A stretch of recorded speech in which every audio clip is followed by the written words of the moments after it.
Whoa, what's Oh, up, everybody? wow. Here we are, episode 117, with a Uh-oh. super, extremely very special guest, Dominic Sagona. I'm Super excited. extremely very special. That's a lot. I can't believe it took us 117 episodes to get to Dominic, but here we are. I know. I thought he would have been one of our first. Yeah. Yeah, but I guess as we said before, like in the beginning we used to do it straight from the studio, so we were limited, and the Zoom thing is a new result because of COVID. Anyway, super stoked to have him on episode Hell 117. yeah. Still can't believe we have 117 episodes. So please, you've seen this probably 116 times, but maybe this is your 117. So please follow us on all of our social media pages. Go to our Facebook, give us a like. Go to our Instagram, give us a follow. We have a YouTube page. Please hit the subscribe button and the notification bell. So when we have live episodes, you can stop what you're doing and just watch it. Leave a comment, share it if you like what you're hearing. We have an iTunes. You can leave us a 5-star rating if you like what you're hearing. You can leave us a review. All these things help with the algorithm. It's very mathematical and very deep, but it's helpful. So, yeah, we also have a Patreon. You can be a Patreon for as little as $3 a month. We have special exclusive content for our Patreon, such as section commentary. We're going to be doing some section commentary with our guest today, Dominic Sagona. We have trick tips. We have three pieces. We have all kinds of new things that we're working on. So please check that out. We have inside outs, which are our trick tips. So yeah, if you want to be a patron, you can be a patron for as little as $3 a month. And when you are a Patreon, you're automatically in a drawing once a month for a free thing from our online store. That could be a shirt, it could be a hat, it could be a mug. So that's part of what you get when you become a patron for as little as $3 a month. So we love that. We love our patrons. And yeah, wow, 102 people watching live. Crazy. Already, I know.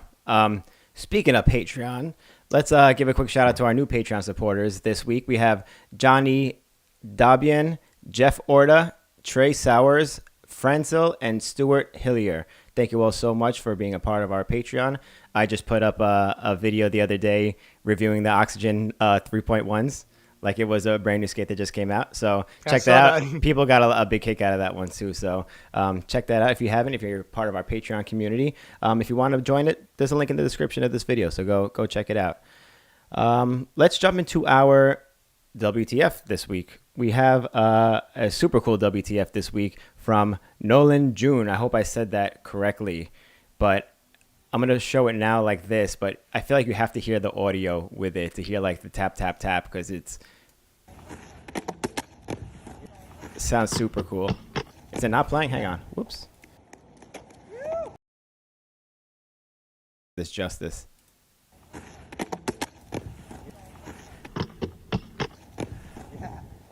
Bam, the quadruple tap to fishy Yeah, stall. Super three sick. kicks with the true fish stall at the end. Pretty cool. The audio's cool because like ta-ta-ta-ta-ta. It's very Yeah. reminiscent of our guest today.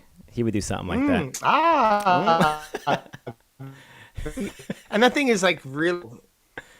Oh no, you got choked up there, Billy. Is my internet already failing? Yeah, no, you're My back internet's again. already failing. You're back Yeah, again. yeah. I had to run this in the living room last time on our last one with the Giants, and I tried to do it in my room again today. So it's the internet's not great in here. I hope we don't have too many problems this episode. But yeah, that thing's really small, so it's cool to do it on that thing specifically. Yeah, super cool. Big shout out to Nolan June. And if you do see some cool WTF worthy clips, feel free to send it our way at Jump Street Podcast on Instagram. Give us a little tap, let us know that the cool stuff's out there for the WTF of the week. Let's talk about our sponsor this week, Blank, which has been supporting us pretty much all of 2021. Their Sean Keen Pro Model Skate is out now, or is out for some people already, and they're having another order soon. Check it out. Definitely a super cool skate. Big props to Sean Keen for having the pro skate from from Blank. And let's play this clip right now real quick of Sven, Blank Rider.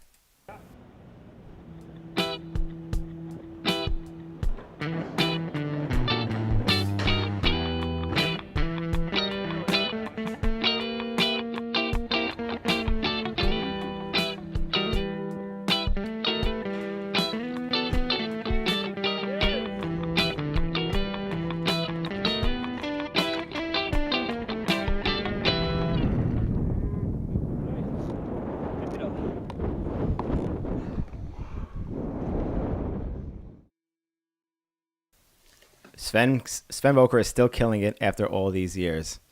Thank you so much, incredible. Blank, for sponsoring this episode. If you haven't seen it already, our last episode, you mentioned it before, with 116 with Jimmy the Giant.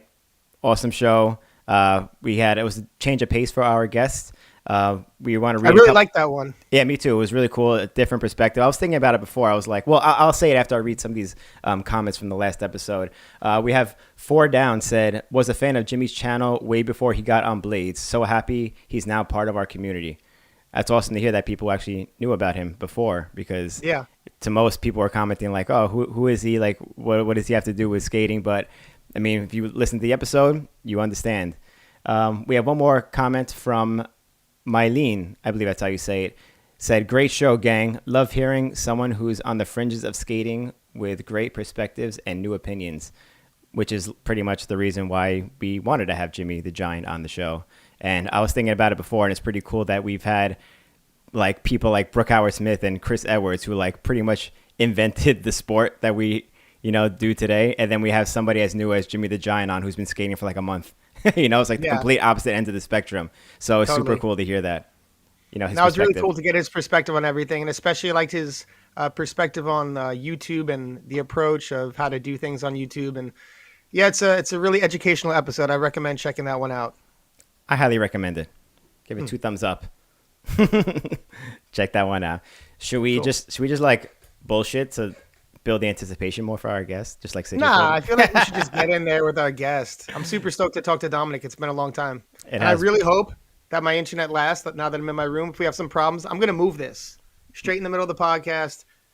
I'm going to take it into the living room. Go for it. Whatever we have to do to get it done, we'll get it done this episode. For our special guest, everybody, please welcome Mr. Dominic Sagona. Hey. Hey. What's welcome. Up? Do you like the King's welcome?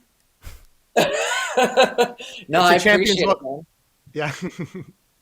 Man, I feel like I've been watching. How long you guys been doing the show now? Like 2 years? Over 3 years, almost 3.5. 3? Mm-hmm. Man, I'm stoked to be here finally. Like, I love it. About time. Yeah. It's like what's that? I was saying, like, all your friends have been on, and like you, because you were just saying you always watch like when the homies are on, and you're probably like in the comments like, come on. No, I like to just tune in and support. Like, I don't know, like whenever you see like Rashard or Josh or like Mike or just anyone who's the homie, Yeah, it makes tune sense. In and support, be here, But actually, like that last episode you just mentioned, that sounds actually super interesting to check out. It is. Like a perspective from someone who hasn't been skating for too long. Yeah, it's super cool, super interesting, and there's definitely like a lot of things. He even made like videos because he's a big YouTuber. He made videos on like his favorite skaters and stuff, and it's so interesting to hear like someone who's only been skating for a month, like who their favorite skater is already, why they're their favorite skater. So it's really cool to hear. Yeah, it sounds insightful. Yeah. Okay, Billy's here. No. Do you know who that guy is? Do you know who Jimmy the Giant is? No. No? Haven't heard of him? No. Yeah, no. I'll have to check it out. That's what I said. That's why I said. You guys mentioned it. I'll give it a look. On the way to the next wedding, listen to it in the car. Yeah, so much commute time,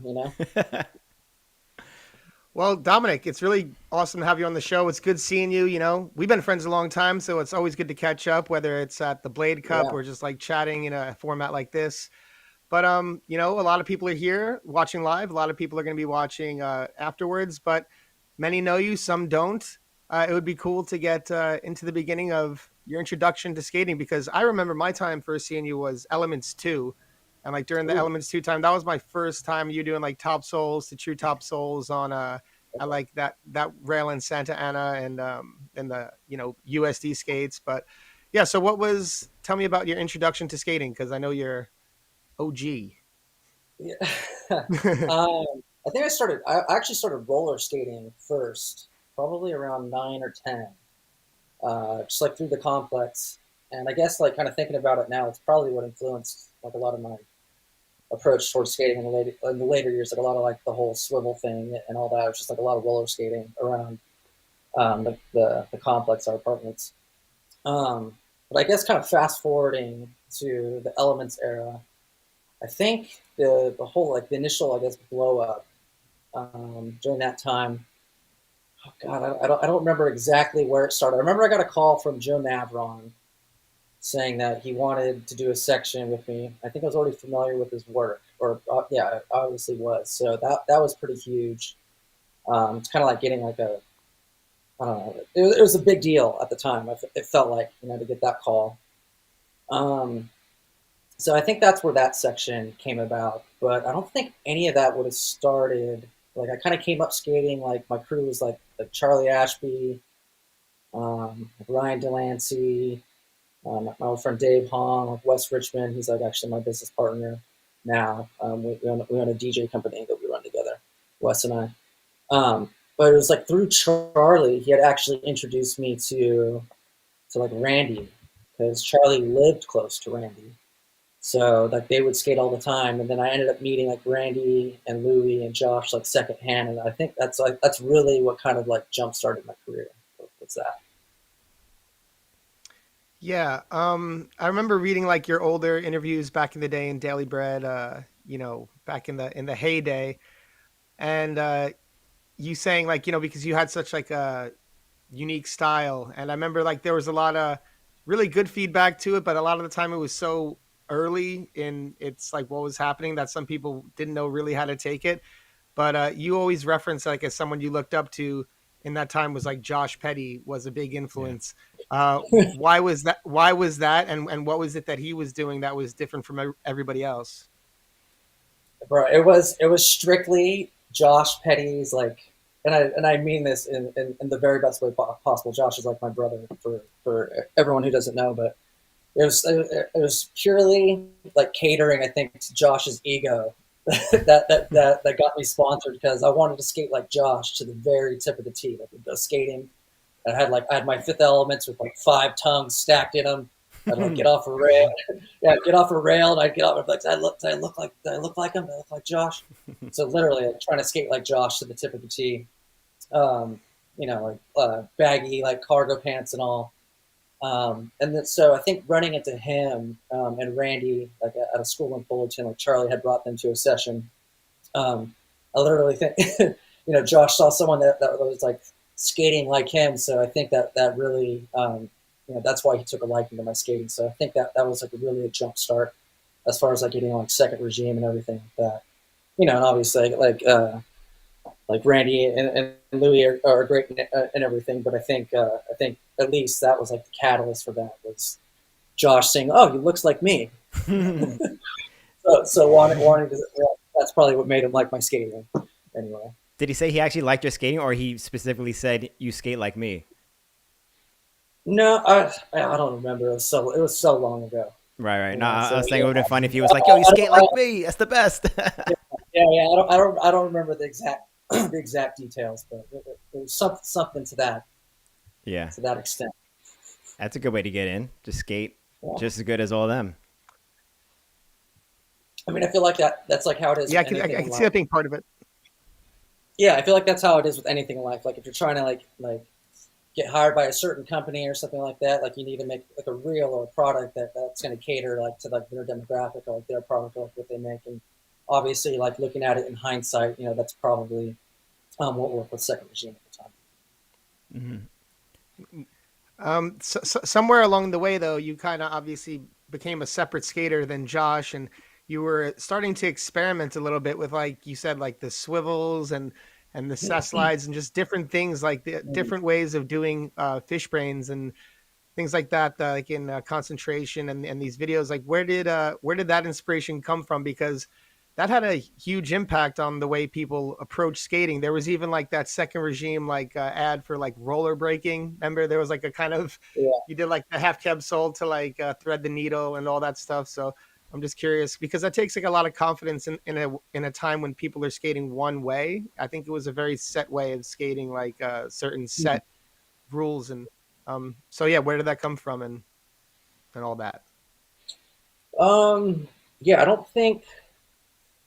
Well, it just came from, I mean, like, as you guys can attest to, or anyone who's been skating a long time, it's like after you've been doing something for so long, it's like you're pretty comfortable and like set in your routine. So doing something like like a regular trick, like a soul grind or like a fish brain. Like it's pretty routine, So it came from just already being comfortable with where I think I was at, and then just, I don't want to say being bored, but just looking to experiment and basically like and entertain myself or ourselves. Like you guys have skated with me plenty of times, and like the best sessions are when we're just like hanging out and like experimenting and trying new things. I feel like we had a lot of those moments, like when I came in and visited in New York and was staying there for a while. So I think that's where that came from. It's just like, fuck, man, let's do something new. Like doing something the same way all the time, it's just a little stagnant. And I think, no, not I think, I know. Um, at that time, I was really, really inspired by like breakdancing. Like when we were living in the Esco house, especially Robert Leavanos and I, we were always like keeping up on like these Red Bull breakdancing, like world class crazy tournaments that they were having, and there was a couple break dancers on there that we really admired. So I think that had like a lot of influence. Like I wanted to approach my skating with like a different type of like infusion or just a different type of influence. So I think the concept was to kind of like infuse, I guess, my skating with something else. Another skater who did that, and then I don't know, maybe knowing this, you can maybe see it now in hindsight, but was like Dustin Latimer. So around that time, I was really inspired by breakdancing and kind of infusing my skating like with as much of that aesthetic, or what I thought was that aesthetic at the time. But then Dustin was simultaneously infusing his skating with his love of race car driving. I think if you look at his skating, you can really see it, just like the way he approaches shit. Like he's always thinking he's a fucking drift car, like apexing into something, into some crazy turn, into some crazy obstacle, And, I think that if you like infuse your skating with something different, it just puts a different twist, or like a unique spin on it. Something that can really take it to a new level, or like help you stand out. I think, from my experience. The breakdancing really definitely showed in your skating too. Where did you mentioned before, like the roller skating kind of influence your skating style also? How did that intertwine with all this?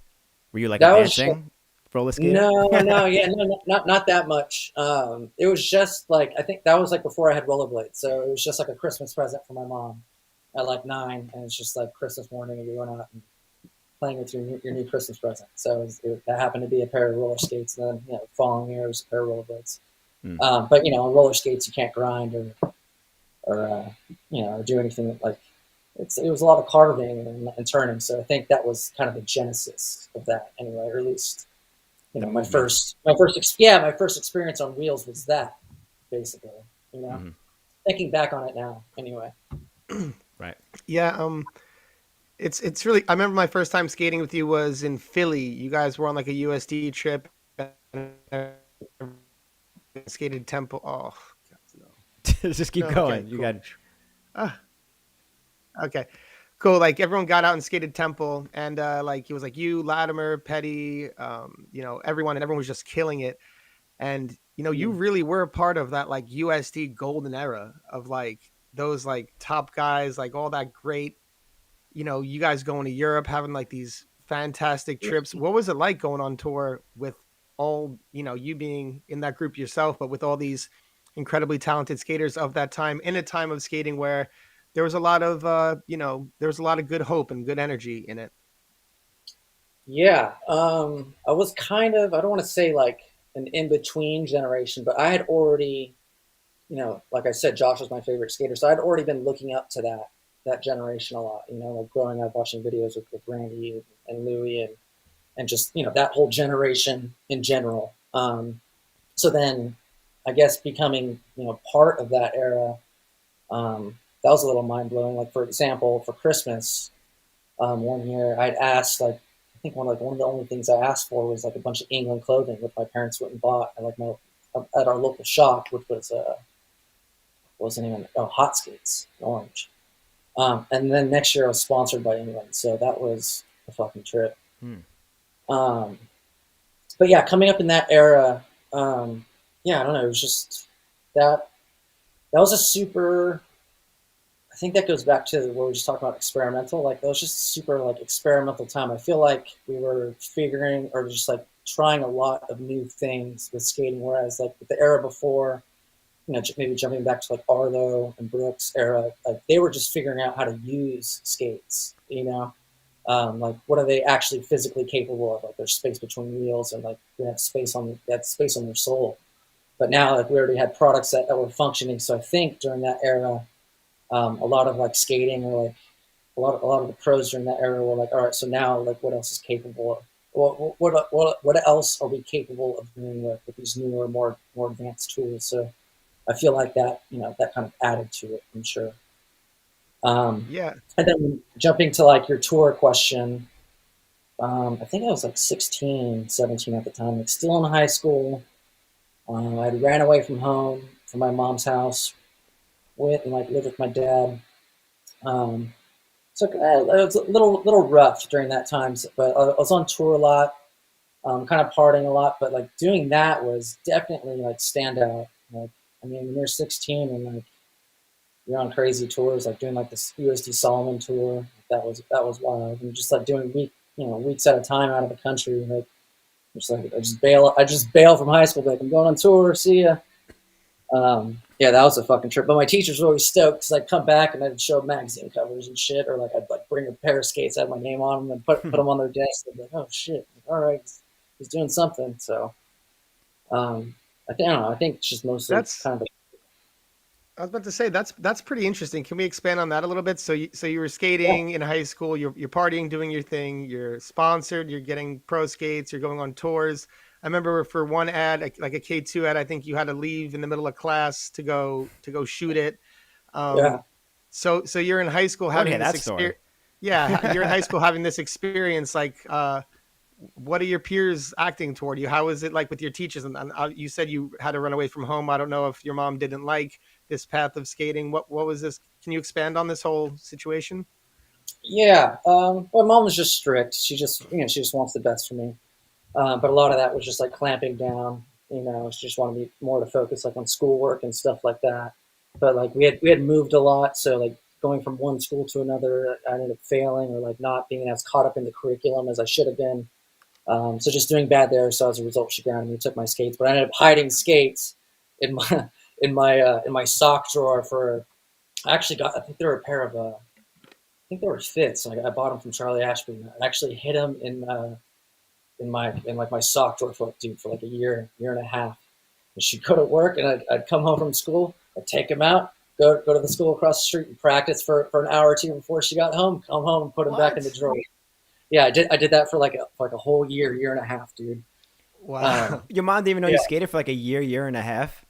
yeah. I Oh my just I god, just that's hit him. crazy. Yeah, and then like my dad had joint custody, so like he'd come pick me up on the weekends, and he'd fucking pick up my bag, and it was heavy as fuck, and he'd just look over at me and be like, mm-hmm, and put him in the back of the car. Then I go skating on the weekend over at my dad's house too. Oh my god, that's crazy. Could we talk about this K2 ad leaving class thing? Yeah, so K2 needed an ad at the time. I was shooting with Jess D a lot. For those that are in the chat or don't know, Jess Darenforth, he was or he still is a photographer, and he also owned England Clothing and 50/50 Frames, and was a part of Monarchy Distribution. And so, because I was working with him a lot, like through those brands, which I was sponsored by, um, he would also end up working with me like for other things. So like if K2 needed an ad and it was being published in Daily Bread, he'd like reach out and be like, "Hey, we need the ad. It needs to be done like by tomorrow, by this weekend." Like super last minute shit, you know. So I'm like, "Cool." He's like, "Can we do it today?" Now I have school, and so basically like, it was just like during my lunch break. It's like, oh, I guess we can just do it. I could like sneak out and take off during lunch break. So I'd bail from school during lunch break, went and shot the ad, came back, dropped me off, and back to class. So it was like I think it was just the top torque soul on this big blue thing. What we wanted to do, which I kind of pussed out on, I wish I would have done it in hindsight, but we wanted to have it so like I got out of like fourth period, and it was and it'd go into lunch, and they had these. You guys have probably seen it in skate videos. It was at El Medina, so like the Red Ledge School. I don't know if you guys remember those. Like everyone did lines like on all these like red ledges. Oh yeah. They had these big, long, like 2-story drop off, big square, like just like cannons, like a 24 stair, like square flat rail death thing. And I wanted to like top soul it or soul grind it like in the middle of lunch and have like all the kids around and shit. But I ended up being a pussy and not doing that. So we just went and shot the other thing instead. You were scared That's because of wild. all the people watching you, like all the kids watching No, you? I just pussed out of doing a trick like in the middle of lunch at school. That's all. That's kind of cool though. It would have been cool though in hindsight. Yeah.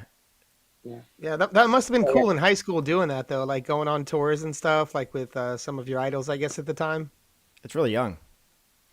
Yeah, super young. Yeah, and like I guess jumping back to your question, like how did like all the kids in school act? Like they were. I was kind of like just like you've got like the jocks and like the Asian nerds and the I don't know like the sport like the cheerleaders and like the journalist kids and all that shit. And I ended up just floating between everyone, just like the random dude. Random didn't skater. really didn't really belong in any uh in any group. That's Really. most of us, I think, though. Yeah. Skaters were always just that random crowd of people, you know. Did you go to school with people who skated?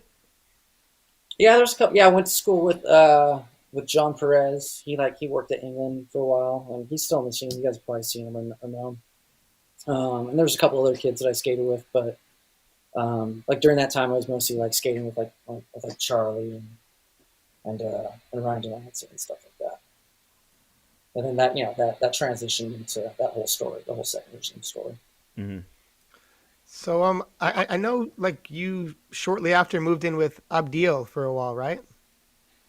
Yeah, that was like so towards that was like just after that. So it was like a year after like we were just talking about like shooting that K2 ad. Still living like at home with my pops, and then at that time, I don't know, I don't know. I actually don't really remember how I ended up meeting or like all the Esco guys, but Eric and Abdil would just come pick me up every weekend. Like, if you guys know Eric, he's the biggest sweetheart in the world. And he Eric, would, he'd drive 2 hours, come fucking pick me up in Orange, and then just go hang out. We'd go skate all weekend. Um, yeah, and that just turned into like, all right, well, I'm spending a lot of time down here, and we just ended up getting a place. Abdul moved from Puerto Rico, um, so we just fucking got a place and did our thing. That was our first apartment. That was before the Esco house. So that's how I ended up down there. Anyway, like just out of high school. It was like either like my dad gave me the ultimatum. He's like either go to college, um, and to live under my roof, or you fucking get the fuck out. So I chose to get the fuck out. So you mentioned so that now Esco you're house. fully like involved in the skate life now. Like fully like I'm living with Abdil. We're doing this. We're shooting. We're filming. In the Um, deep end. one, how are you paying rent? And Mm. two, what was the like? What did you see as like the future there in skating? I was paying rent for my sponsors, so I don't remember all of my sponsors at the time. I think this was I think when I first moved out, I think I was still like on M1, which I think I went That seems from later. second No. regime, I think to M1, which was like Frankie's company, and then that like a year or two later to BHC, who I still have a great relationship with Mark Treble. But at that time, I think like my biggest check, my primary check was from USD. Um, I think rent like between me and Abdil for like a 2 bedroom apartment was like $1,200 at the time, which is fucking insane to think Damn. about now. Rent's like, it's like two K or more for that now. In Southern California, more than that probably in most places. Um, and like there was no like just fucking 18, man. I was just skating and catching a check and just doing it. There was no like long term like super goal. Like I think at that time you feel invincible and like you can skate for a long time. Not forever, but like you've got a lot of years ahead of you. So I don't think there was like an immediate concern for like what does the immediate future look like. I just figured it's the beginning of my career, somewhat, and it's only one way up. So I don't think I was too worried about that at the time, to be honest. No, I can totally relate because I was in the similar boat trying to chase the Yeah, same thing. And when you're 18, you're just like, let's go, Mhm. so you're not even like anywhere yeah, close to thinking anything other than just right there. And oh, is rent taken care of? Can I eat tonight? Cool, we're good. Yeah. Um, Must be super yeah. yeah, motivating though too. At 18, like you're living with a bunch of skaters. You're like with your sponsors and stuff. You're getting paid to skate. You're just are you really like going out skating every day, just filming, fucking shit up? Like, what was the day to day like? That's it, man. But That's it. the day to day was wake up, half an edible and a Starbucks coffee and charge. That was the magic ratio. It's like a bong rip, half an edible, and then fucking and a coffee, and that was the balance. yeah. That was Especially looking back at some of like you more far out skating, that makes sense. You know what I mean? Like back in the day when it was very eccentric, which is great, by the way. I love that era of you, but that makes sense. That seems like the recipe. that checks out. That lines up. Yeah. No food, no fuel. That's it. Well, yeah, I mean, California burritos in Right. Esco. So we're living on those. You guys know the drill. Yeah. I know early on, like earlier than most, you had some like pretty rough knee troubles. I mean, some people I know they get them later, but you had some like knee surgeries pretty early. What was that? What caused all that to happen, and how did that end up? TTSs, man. Fucking Don't tell me that big, shit. Don't tell me that shit. well, you're still doing them now, so you're fine, man. No, I really think that's what it was from. It's just like it was just all the torque, right knee. So that's the TTS knee. I think it's just from that, just all the torque. The, the there's nothing too bad. Like when I say too bad, like an ACL and MCL, like those are a little more severe, a little more debilitating. So yeah, a few meniscus tear surgeries, which are just orthoscopic. But yeah, I mean that was really the beginning of that. Like they were problematic at the time, but in the long run, like now, and like in my long-term skating career, they weren't really that debilitating or that impactful. Like my injuries later on ended up being much more serious or much more impactful than my knee ever was. Which ones in particular? My ankle, that fucking sucked. I was writing for K2 at the time. I wrote, well, for people who don't know, I wrote for USD. I was on USD AM team for maybe a year or two. My primary relationship was with Monarchy and Scott Walker, which was fantastic. And then K2, Louis, I was friends with Louis. Louis ended up doing like all the headhunting for K2 for 1 year. And I think at the time they had a big like managerial like shift. Like Matt Lacrosse, I think came on as I think that year as like the new team manager. I don't know who was prior. So there was like a whole change like with that program. And then Louis ended up bringing on me and Troy White. So I rode for K2 for that year. But during that transition, in terms of riding skates, I went from this hard, stiff, throne, which is a hard shell boot, to going to a soft K2 boot. So what happened was I landed on a stair, just like halfway, like this, like with my toe on the front of the stair, and then my heel coming back, just warming up, and then there's no forward flex support. So I basically just yanked the ligaments off of like the inside bone, like on the inside of your ankle. If you look down that big knob bone, there's ligaments that go from there to your heel, and I just fucking ripped those off. So that injury sucked. I got a bunch of pins in that ankle. And then later on, at the very end of my career, or at least very end of my pro career, I should say, that ankle ended up developing arthritis, which is what's led me to not skate really so much these years. So it's like anytime I compress my ankle or just compress it. So for example, like doing like something as simple as like a soil and full cabbing out, when you land and you compress it, my right ankle just hurts. But like pumping around a bowl, like that compression, like it just ends up agitating my ankle, so I can't. So I just kind of try to avoid it. Ooh. Was that your TTS ankle? Yep. Yeah, but Oh, that movement doesn't hurt. It's compressing forward. oh. Yeah. So you can Mm. still So, yeah, shoot those ended topsoil. up being worse. And then my wrist, oh, that was fucking terrible too. I was shooting, shooting in Barcelona, and I was shooting. It was. I don't think it was for the BH. Maybe it was for the BHC video. I don't. I think it was. I think it was with Mark Treble. I think Hui was there, and Kenneth from, yeah, it was for BHC video, I think. And then Kenneth from USC, who's their lead designer, and I think he was doing like filming and shooting also at the time. I just didn't feel like skating that day, and then I don't know that you guys have probably skated this spot. I don't know how to describe it, but I did a gap, and it was just like a big rocket 180, and then my I was wearing rings. I stopped wearing rings after that, but my Oh ring yeah, got caught on my rocket foot, like fully extended, and I couldn't Oh, I let go. remember that. I Yeah. remember this Oh, too. fucking worse, bro. So I couldn't let go. It's like, it's like a 10-foot gap type. I don't know. It's not small, but not huge. Not nice.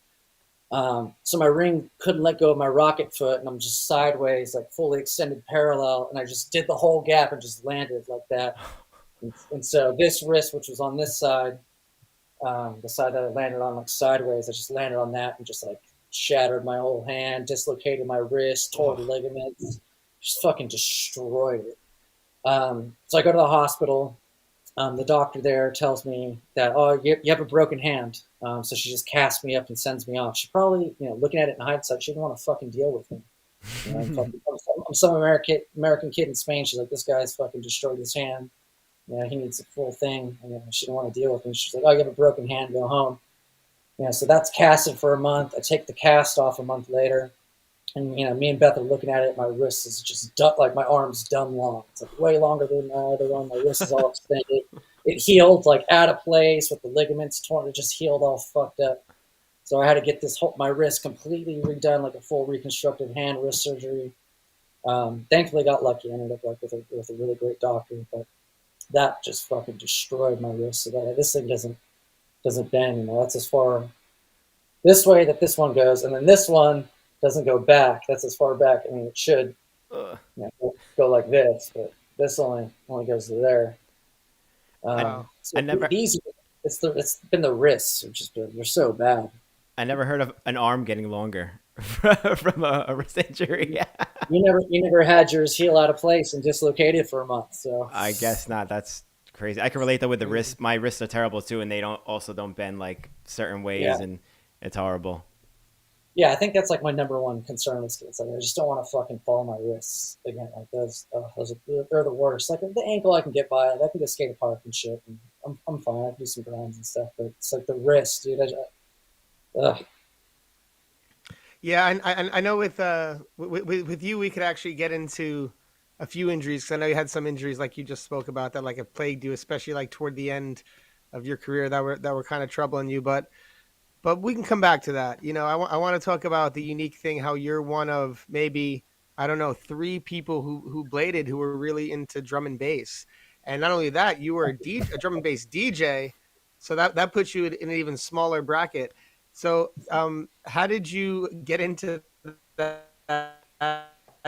Also, influence your skating in any way, or have any impact on your skating? Yeah, first introduction to that was staying at the FP house with Joe and Josh. I was like still in high school. I was really into like hip hop and trance, which makes sense later because D&B is like basically a perfect fusion of that. It's street music, but it's electronic, um, and not understanding it at the time. Like it was just over my head. Drum bass generally tends to be something you tend to like around like I don't know, 18, like 18 plus. Like, you guys have met Alec. Kai's almost 20, or he's about 20 now. He walks in like a couple days ago and he's like, hey, man. He's like, it like just clicked for him. Like, he's like, me and my friends really like drum and bass. Fucking come in and show me too. I'm like, oh my God, dude. But yeah, that was my first introduction. And then I ended up getting really into it, mostly like in ESCO. So like that whole crew was super into it, like going to parties and everything like that. And then with Bo being a DJ and Bo was producing and stuff like that. That was, I think, really, really the catalyst or like where I got into it. And then I had like solid time with it. I'd go watch Bo mix, or I started mixing in high school too. but like just having peers to kind of exercise that outlet with. So that's really where that started. And then from there, man, that's I haven't written. Well, I haven't been focusing on drum and bass for the last 3 years. I kind of diverted from that, but I did that solely like as like my passion for over a decade. Like, I ended up getting on a few like decent labels. I ended up on Decent Boys label, like Human Imprint. I ended up on Hype's True Plays. I ended up on Viper, which are those are like top 3 UK labels. So I ended up kind of like hitting like these personal like bucket checklist goals for that, like from a production standpoint. So that was cool. But I shortly found out that like unlike skating, where it's like once you get on Senate, or like once you get on like that big skate sponsor, that's kind of like the initial jump start for your career. Whereas like I thought that's how it would work with drum and bass. It's like, oh, you're gonna get on a big label and like that's it, done deal. Like you'll get gigs and tours, but it doesn't work like that.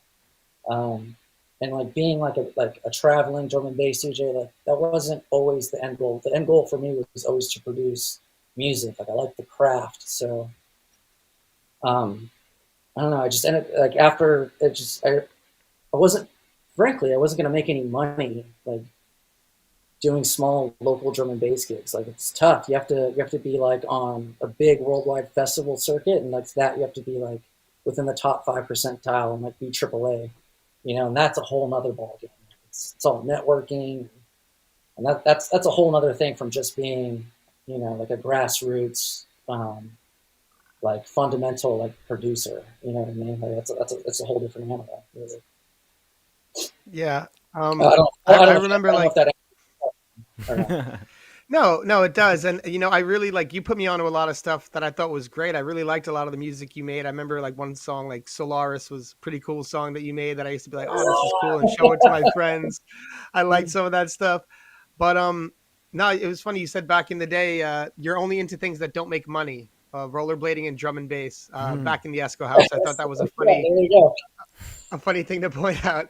You're like, oh no, I'm just into things that don't make money. So that's what it is. So true. It seems tough.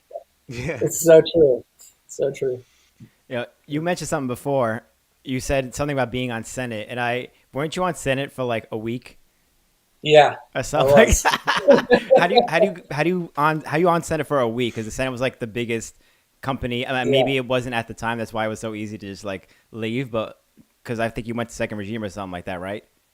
Yeah. So I mean, obviously, that's like the ultimate goal at that time. It's like if you get on Senate, that's the win, right? Yeah. And yeah, so shooting with the two main photographers I was shooting with were Jess Darenforth and Brooke Howard. Not Brooke Howard. Excuse me, Brian Kanofsky.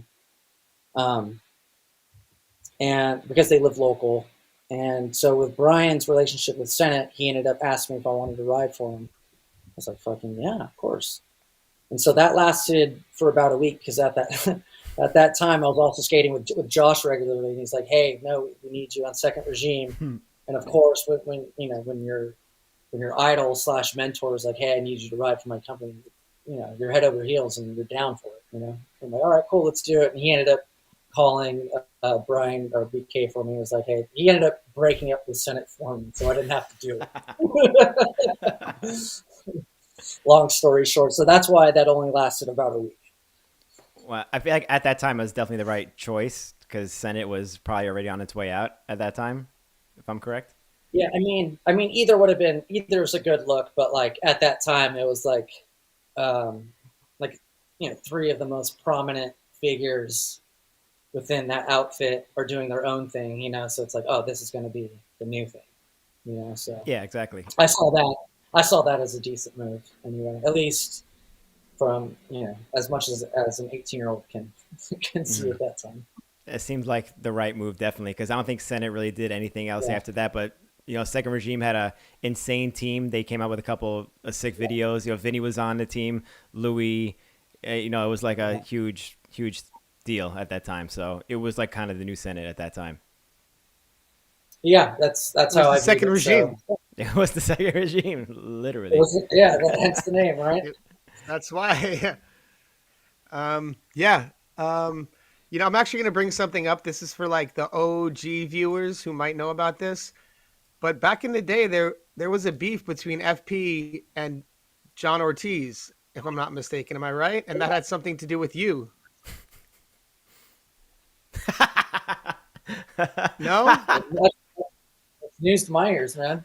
I mean, FP, I thought FP. it was because someone didn't go pro in like Florida ASA, and John Ortiz was like a judge, and like I think you were supposed to go pro. So like it was in an interview with you and Shane Scour and Daily Bread back in the day. Fuck, don't remember, man. But I went pro at that Florida ASA. So you did go pro. I think so. I don't know. Maybe not. Legit. Maybe not. Right. I think you would remember that. Okay, fair. It's been a lot I of. don't remember, man. FP had a lot of beef with everyone, man. That was their MO. that was their MO, bro. So. FP was a pretty prestigious crew to be a part of. What was that all like with from the back end? It looked like the lifestyle was crazy, everything was crazy. There was some beef floating around in FP. What was FP all about? As crazy as it looks, there's a lot of partying, a lot of just antics, bro. It was just full swing rage mode and then fucking full swing skate mode. It's exactly how it looks. with Josh and Joe at the helm, fucking running amok. That was, I mean, in a nutshell, without getting into the itty gritty details. I mean, yeah. You know. Someone's got to make like an FP compilation YouTube video of like all the best FP moments, because there was so many FP sections or FP related sections in like Battle My Cruise or just FP videos that Joe Navron was making. I feel like you can make a really sick like compilation FP video for YouTube on that or something like that. It'd be awesome to see. You have to hit him up, tell him to do it. Yeah. I don't know if he's still editing or I think he's a lawyer. Yeah. I'm gonna talk to him. You should have been on their podcast during COVID that they did 2 They episodes did one, for. right? They did 2. It was really cool though, and it would have been cool to have like a full FP podcast with them, because I mean, Richard was on it. I mean, Arlo wasn't part of FP, but he was on it too. But like, Frederick and everything, it would have been cool to bring like as many FP guys in as possible, considering it was Josh and Joe doing that. Yeah, I mean, I guess a little FP reunion wouldn't hurt. Always hit up Billy Prislin and any of the other guys, Shane. There you go. Well, okay. Let's quick talk about the USD tour video, because that was a pretty epic time in rollerblading, and I think, were you on for the entire tour? Oh, dude, I don't even remember, remember. Hazy times, like huh? Yeah, that video. I think it was a national tour, because we were in Canada and shit. Yeah, I'm in Toronto. So I think that was a national tour. Dude, that was just a haze. There's no there is no lying or fronting about that. It was just a drunken skate debauchery. Just chaos. But it was good skating. Like, that was like super experimental time as well. It was like just kind of goes back to what we were talking about earlier with just kind of like trying new stuff. That was a super highly experimental time as well. I think, kind of think about it always, but I mean, I don't really have much to say about that tour. It was just, it was a very, for those who don't know, like skate tours are just very typical, like cut and dry. It's like you go to a skate shop, skate, go have some beers that night, wake up, either go for a street session and film, and then hit a shop, or one or the other. But that's typically it. And you live in a van or an RV, and you do that for a month straight. And not much more to it than that. That was probably one of the last tours I feel like that were like that, because after that, either, I don't know if it was a mix of like skating, losing money, or just going in a completely different direction, or skate shops not really existing as much anymore. But that was like a thing. I feel like that was one of the last tours to actually do the skate shop stop, travel the country in an RV, kind of like hoax. I mean, I can't really picture any that happened after that. That was like a hoax kind of thing, USD tour kind of thing. I feel like that didn't really happen much after that. Like that's when skating kind Is of that took a turn. is that like an antiquated approach? I mean, I can't really. I mean, obviously, I skated a long time after that, but I don't know. I really speak on it like nowadays. Like Billy, you're still in skating, so I mean, what does that look like? What does what look like? Tour life now look like? Like you just did your Mesmer tour in Spain, right? Yeah, yeah. Oh, yeah. I mean, it's the same. Skating is the same. I Yeah, mean, yeah, like no, but like Austin said, like back in the day, there were skate shops involved. I remember us on like the USD tour, we'd go to like skate shops in Europe and stuff, and that would be part of it. I think now, and it would be cool to get back to that because it would be cool to like have those Yeah. demos and meet those people. But I think now it's just like out filming street, getting photos, like, going to yeah. street skating spots and keeping it not as interactive.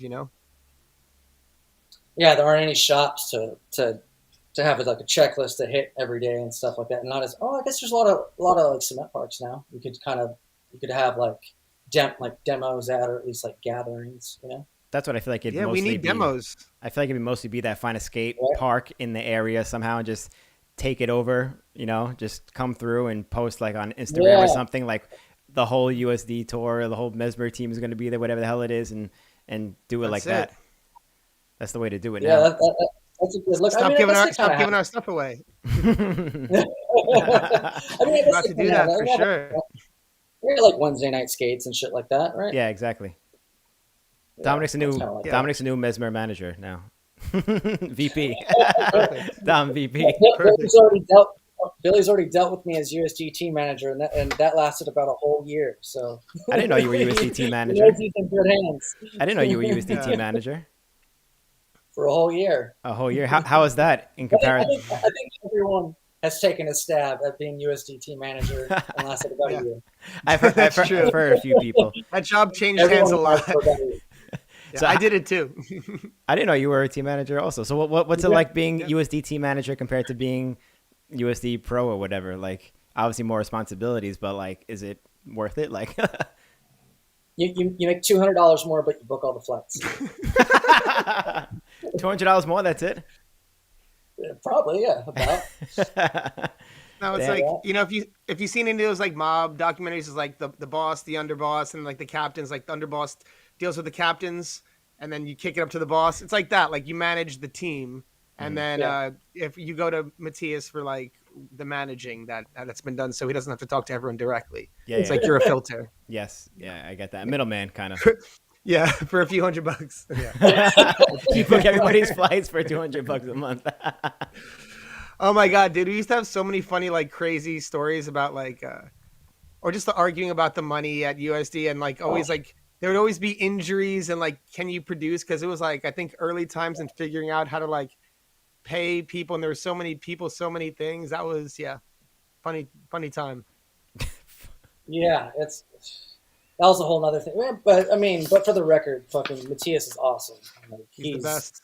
Yeah. dude. He's I can't speak on behalf of other skate companies. Like I don't know the owners of like Rossi's or Rollerblade, for example. But I don't think there's too many like bigger skate companies where the owner's actually a skater and actually fucking has passion about the product and wants to make something new. He's always investing in his product and his brands. And he's been like that forever. And then even like just seeing him now, like still going with all with all the projects, like and seeing his interview again, it's just great to see, man. He's so supportive. So for the record, he's a great guy. Oh yeah. Yeah, he was just on the Then and Now Blading podcast, and he kind of leaked that he was working on something with you. Yeah. They like I'd hit him up.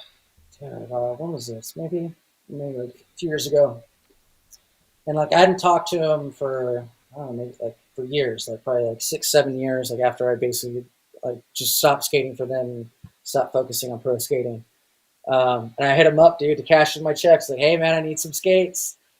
And so yeah, he was nice enough to. It was nice to talk to Bauer too for a little bit, but he was nice enough to send me some skates. And then I brought up. He's like, hey, let's do we should do a Sagona Pro Skate. And I was like, oh, it's like, I'm not really skating all that much. You know, I can't really promote it and stuff like that. He's like, oh, he's like, it's fine. He's like, well, it'll be cool for like our USD 25th anniversary. It'd be cool to do a Sagona Pro Skate. He's like, all right, well, you know that I'm not really skating too much, and you know if the team's okay with it, and because they're going to be the ones that are going to have to promote it and skate it. I mean, not 100%, but you know, you don't have me doing a whole section for it. You have to go back on tour. Yeah, so I mean, if long story short, if everyone's okay with it, then sure. I mean, why not? So yeah, we've been working on that. That's been cool. Like I just got some photos yesterday of late stamp. So I mean, one step at a time, but it looks like we're pretty, I guess, pretty far along. So I don't know a release date yet, but we'll see. I mean, it takes time. It takes time with logistics and production in China and all that stuff. But we'll see. We'll see. It's supposed to be sometime this year. So I don't know how much you can really leak cool. about it, but blink twice if it's going to be gold. I can't leak any colors. You know, when we were Just blink twice. That's it. When we were approaching it, we wanted it to. I think like a lot of the other guys' pro skates, like Richard's skate was red, because you know that's just classic Richard, and like they all, and like did Hui have a skate? I think Hui had like a green A on, right? Yeah, the green. Yeah. I think, you know. So yeah, a lot of like I don't want to give away too much. You know, I mean, we took into consideration all of my old skates, and we used, and you know, and what the project looks like in terms of like giving, you know, legacy pros or the all-star team like their newest skate. So we took all that into consideration when making this one. So I mean, that's all. I don't want to give away too much. No, totally. You know what? Actually, let him sweat. Let him sweat a little bit because I think that I actually had him like when I turned on the cam when I was waiting for you guys. I actually had him sitting here behind me, and I had to fucking move him out of the space so you guys couldn't see him. Oh, nice. So they're over here. I loved your gold skates though before, and I know that Damon Franklin always like spray paints his skates gold, and always reminded me of your skates. And did you used to do the same thing? I think you said once that you spray painted your skates gold until you got like the gold pro skate. Yeah, that's where it came from. Just spray painting them, and then when it was time to do a new one, it's like let's just fucking do it gold. Shout out to Damon, man. He's fucking killing it, huh? Absolutely. Yeah. Yeah, I mean, that's where that came from. It's just from spray painting them. You've been through a lot of different eras in skating, and we talked about a bit who you looked up to coming up and the companies you've been a part of. But is there anyone who catches your eye these days, or what do you think about the direction skating's going? Have you been paying attention to what's happening in the modern times in skating? Yeah, I mean, of course, I still watch. I've always thought, like to be an interesting. I always thought it was interesting to think about, like when I was, you know, like when I was at the top of my game, I guess, to be like, what does the next generation look like? So it's been super interesting, and I'm sure, you know, for you guys as well, I've been skating just as long to watch, but just to see where we're at and who's doing what. Do I have any favorites right now? Not really. Like, I think a lot of my favorites, like they aren't the newest skaters anymore. Like I still I still have like a lot of admiration for our generation, like, you know, for guys like you or Roscoe. You know, so it's not too much of the newest. Oh, dude, you know, I fucking loved. Dude, I loved dude. Who's that? What's his name, dude? Who's that new kid that's on your AM team, dude? His name starts with a D. Dennis Lopez. Oh, dude, that dude's sick. That dude's sick. That dude's sick, dude. That was one of the first, and he's so that's what I love, dude. I loved his delivery, dude. He's so casual, dude, but like in the right way. That shit was dope. Yeah, I mean, like a lot of newer skating, it's really technical, and it's really delivery focused, but you know, not how I always imagined I guess skating would be, at least from my perspective or from my approach. So that's been interesting to watch. But I think from like the newer generation, he was like one of the newest kids that I watched that was just, I guess, more modern. And I was like, dude, that was like that kid's steezy as fuck, man. Yeah, that was really cool. I really liked that. That was like the latest anything that I'd seen. I was like, dude, that was fucking dope. Oh yeah. So that was cool. But yeah, I mean, other than that, like I don't. Everyone's got their moments, man. Like, dude, that still shot of Bellino with the 7, that blade cut. My Yeah. Mm-hmm. that shit. Like, yeah, I mean, everyone's got their moments, you know. So yeah, I mean, I don't really have too much like to pinpoint, I guess, in that regard. Well, do you think skating? Do you think I'm skating is sorry. on like? Do you think skating is on like a different trajectory now than when we were at? Like, what's your projections? Just, I'm curious to know, as someone who's been involved as long as you've been in, like seeing the ups and the downs, and where blading is now with John Julio's work, and what you think the future Yeah, holds. dude, it feels so grassroots right now, doesn't it? Like it Absolutely. feels, yeah, it feels like right now it's like primed to just kind of go up. And anyone who is skating right now, it's like they're doing it like, they're not making a big check. They're not making like Feinberg, Levi's, X Games, Gravity Games money, So anyone who's skating right now is doing it just to do it. So I mean, in terms of like running that parallel of where it is now and comparing it to where it was, when it was grassroots. I don't know how many X years ago, but a long time ago. It feels like there's some parallels there. So I feel like it's just going to grow. But yeah, like you touched on John, like having guys like him, do their own thing. Like I really feel like it's like a new beginning almost. Like there's so much new blood.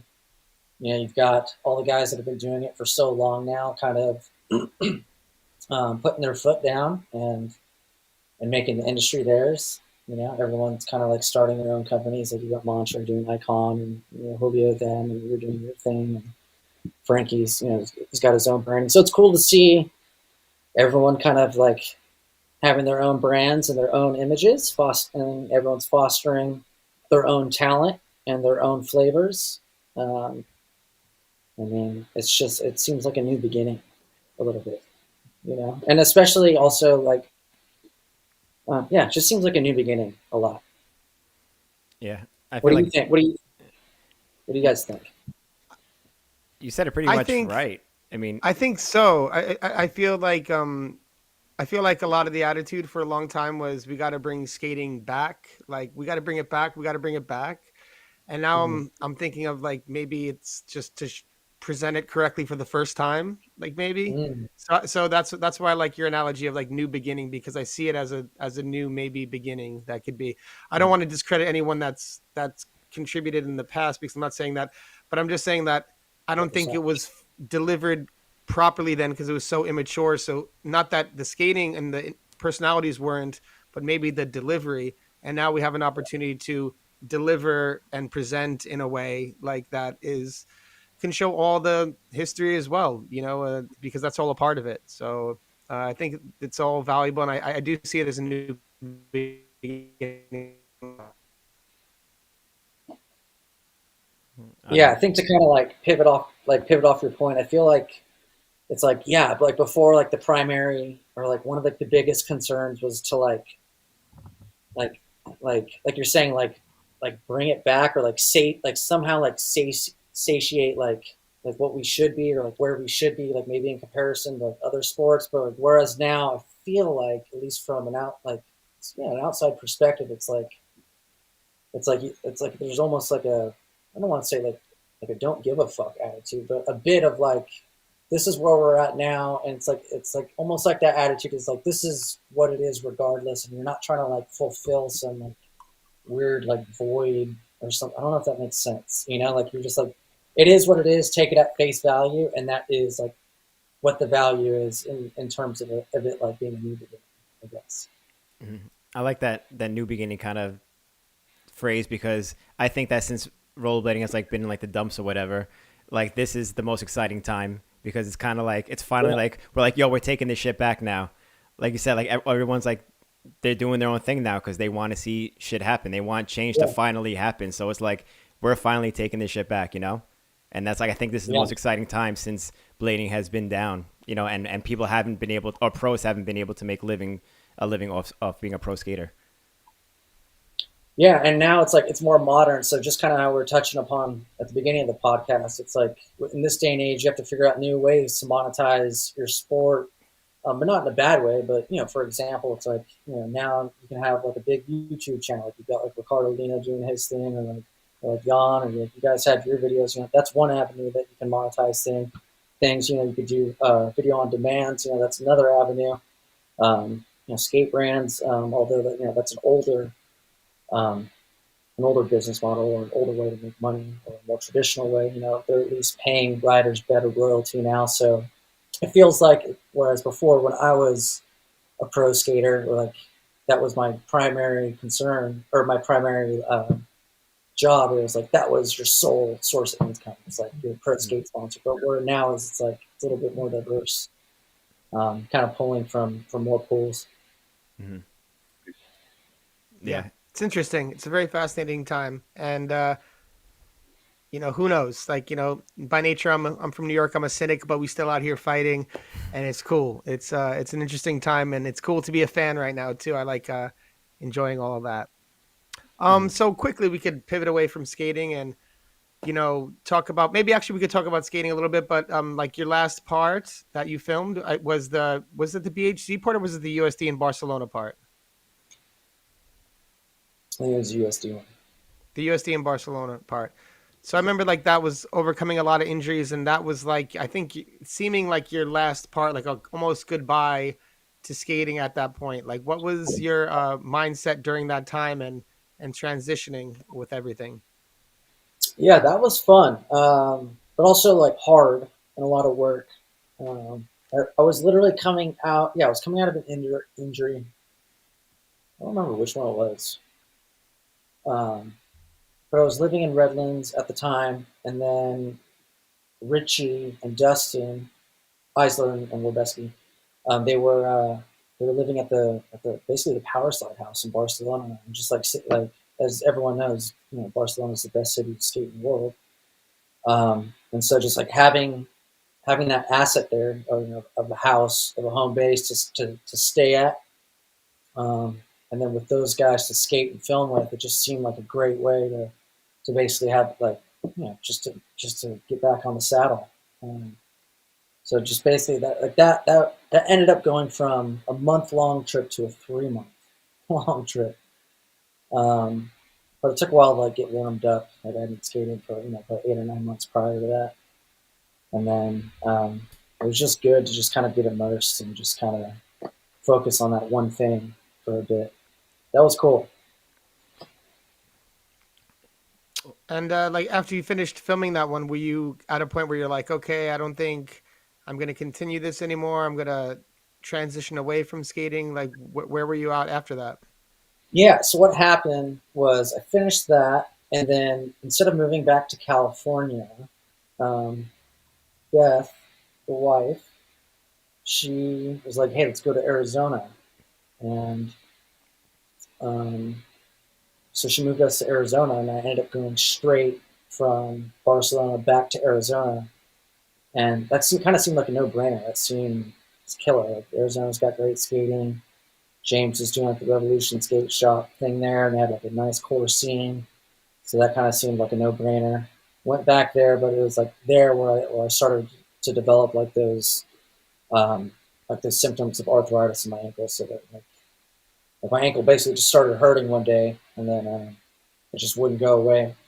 So um, yeah, I mean that was kind of like the end of that there. Like it had been hurting for a while, and Demetrius was like, "Dude, we got to figure out what's going on here." So he paid out of pocket to take me to a specialist, get my ankle checked out, and he said, "Oh, you got arthritis. It'll probably always hurt." So I was like, "All right." So I just kind of made a decision to kind of just chill out with skating at that point. So yeah, that's where that transition went from Barcelona through AZ. Wow, AZ was Demetrius paid out of pocket though. Yeah, he that's was your help. something. Demetrius was your health insurance. Wow. Oh crap. What a buddy! Shout out Demetrius. Is he still doing that? He's still taking on clients? I could use some health I insurance. don't know, but I call him anytime I need to go see the doctor. You go to the hospital, they ask for your insurance card, and you just give him, you dial Demetrius, you give him the phone. That's awesome, though. That's what's up, Demetrius. Yeah, that's a homie. That is the homie right there. I remember, though, when in Arizona, I didn't realize that was right after that trip, but in Arizona, that we would skate together, and you would like only be able to skate for a short amount of time because you'd be in pain all the time. I remember that. Yeah, that's right. I forgot that there was like that time for a while. Yeah, like I did I did like a BHC, a short section due to this. After that, and like if you look back at the footage and if you know this, you can see like all my weight is always leaning on my left leg, which was my good ankle. So like anytime I land, it's like everything would be landing like somewhat, like just like weight prominent over here. So if you know skating and if you know my skating, you could kind of pinpoint it a little bit. Yeah, I forgot about that. Awesome. Mm-hmm. Yeah, there was a while. I was always landing like with all my weight on one side. It was like at that point, I chill out. I can't even skate properly. So. Did you because I seen you skating, maybe it was probably a while back now, a couple of years, but skating on like big wheels and shit and just giving it like a long cruise. How was that? Was that any better or no? That shit's so fun. So you do like it? Oh yeah. I still go out like around the house, take the dogs, or just go for a sprint. Yeah, dude, Matthias, it's power slide, dude. They've got state of the art, the best fucking urban and speed stuff that you could get. So yeah, Matthias sent me some stuff. I got some big 125s. I've got 490s. I've got like some carbon fiber Evo boots. Like those are light with like some huge wheels that you fly. But yeah, those are fun, man. That's an easy ride. Oh, so you're good then. You got some. Yeah, some wheels. I'll go to the skate park and roll around. But it's like, dude, as soon as I take that spill, dude, I'm like, oh no. Yeah. Did you ever consider like the wizard style of skating? Because I feel like you would have a lot of fun with that stuff. Yeah, that like reminds me almost of like it's almost got like a slalom crossbred. Yeah, or like influence to it a bit, right? You could breakdance the fuck out of those things. You would get busy on those things. You'd be swiveling all over the place. No one would know what happened. No, yeah, the whole free skating shit's actually really cool. Like just like skating, like dude, big wheeling through the city. When I was in Barcelona, I don't know if you guys know Greg, but he rides for rollerblading. Dude, that guy is an animal. So we go skate from like spot to spot. Man, we do at least like 16 kilometers a day, just like going from spot to spot and then actually skating easily. And then, but just like skating through the city and like it'd be like full intersection. Like five lane thing going each way, and he's just full speed, looks both ways, just fucking doesn't slip, doesn't fucking skip a beat. He just skates right through, might swerve a little bit for a car, and dude, I have to stop and be like, no, I'm not gonna die right now, following you. Mm-hmm. And like when I saw that for the first time, I was like, dude, that shit's fucking dope but dangerous. Right. Dangerous. Yeah, dude, that's like skating. It's like skating through New York, but it was just like streets were just like bigger and faster than you guys coming. Yeah, it's insane. I was about to say the same thing too, because one of the first times that I like rec bladed or like big wheel bladed in recent years, I just skated I went to the city. I skated from downtown to the ferry. I skated to like Times Square, and I was gonna skate back. And I'm coming back. It's like rush hour, and I'm like, usually I would be in the street, but it's a rush hour, so there's like 1,000 buses and cars and taxis everywhere. So I jump out of the way onto the sidewalk, and since it's rush hour, there's so many people there. I didn't know how to stop, which I never would have thought about before. I crushed this lady, and I was going so fast that I'm halfway down the block. I turn around, and there's like 3 or 4 people helping her up off the sidewalk. And I was like, I'm sorry, I can't stop. And I just kept going. But that shit is dangerous. I can imagine doing the same thing in Barcelona too. Like I destroyed this lady. I felt so bad. She just got out of work. She's probably like, oh, I can't wait to go home. And I just fucking annihilated her. No, I know, but it's awesome, but it's completely different from like what we're used to, and it is like intimidating in a weird way. You wouldn't think about it, but it is a little intimidating if you're going that route with it. Yeah, no, like you're right, Billy. It's a different sport. Like watching like Lomax or like Danny. Like, dude, those guys I love watching those guys. Dude, it's a whole nother animal. They mastered it. Yeah, those guys are gnarly. Yeah. Yeah, Lomax really got like on a different level at some point, like a few years back, where he just started. He's just on Fucking another dude, one. fucking Yeah, monster, bro. he's a monster, dude. He really is. Monster, dude. Yeah, we, Dude, yeah, yeah, you're right. He's been killing it, dude. And the whole it's like it's good to see. Like you talk about Instagram game, like you got like Lomax and Damon and mhm. Demetrius. Those guys got Instagram game on point. Dude, all their posts are fun and fucking dope, killing it. killing it. Yeah. So a whole other thing, whole new way to fucking market yourself. I mean, Yeah, it, Demetrius just put something out recently that it was like a compilation of some tricks he did last year, and it was just yeah, like just a short little thing on Instagram, like 60 seconds, and it was just out of yeah, control. It was so Fire. good. yeah. Yeah, That's everyone's attention span. 60 seconds. Isn't yeah, that it's so much perfect. easier than taking a whole year to film a section like 20 years ago? Yeah, it's like such an anti like that's what it was for me. It's like yeah, like it would take months, and then I'd see like guys like Alex, Broski. I'd be like, oh, I filmed this in a fucking week, like on tour. I was like, dude, Hmm. I could net like I just didn't produce at that high enough a rate like to do that, and then even another step above that, like we're talking about, is the Instagram shit. It's like, dude, now you just like bang out clips on there, and it's like you don't even need to do big sections. Yeah. That shit's way more impactful than like almost than like having like a big VOD. It's like everyone sees it every day. It's good for marketing, keeps you present. Yeah, like Mhm. you said, Yeah, the attention span is short these days. So yeah, if you put a lot of work into a VOD, it might yeah, you might make money because it's a VOD, but it's gonna kind of get forgotten pretty quick. Like, and even like what I noticed now, like even like a lot of the old stuff that like we grew up skating, that's like because it's not on the internet. It's almost like it didn't happen. Like, do you know what I mean? Like right. some of like these old videos, like I was looking for poetry in motion the other day and I was like, oh, I can't find this. Oh, Oh, I really? guess it didn't happen to like most people. Like, do you know what I mean? Did you Like dream it? only to us. Huh? Did you dream it? Was poetry in motion just a Yeah, facet of your imagination? No, exactly. I was like, well, it's not there. Exactly. So yeah, you're right. It's like the how you engage in today's world is much different than what we're used to in terms of like film a whole section, like what's effective and how to adapt to that. So that's very interesting to watch. yeah. It's totally new for these people like us who've been, who are an older generation. It's completely different marketing model. Hmm. Nothing like what we used to have to do at all. Yeah. Yeah, poetry in motion. That's like that's like now it's like the what's that? The mandala effect where Sinbad was never in Shazam. Yeah. Right. Was there Exactly. a poetry in motion? Was there poetry motion? We don't know. Yeah, It's not. I can't. It's not on YouTube, so I don't know. yeah. It took Um, 117 episodes to get a Sinbad reference on this show. Perfect. Thank you, Dominic. You're But welcome. there's two things that you said before that rung a bell in my head, and I wanted to get them out before I forgot about them. It was when you were talking about Dennis Lopez before. The first thing was you said when you were on top of your game, you used to think about what the next generation was going to be like. Mm. Like, why would you even think about that? Like, what were you even picturing the next generation being at that point? I don't know. It's like picturing like what's the future look like? Like, do you guys like what does 80 years from now look like? You're like, I don't know, maybe fucking dead, right? Right? Well, So it's like that. It's like what is it? It's Yeah, just that wonder. makes sense.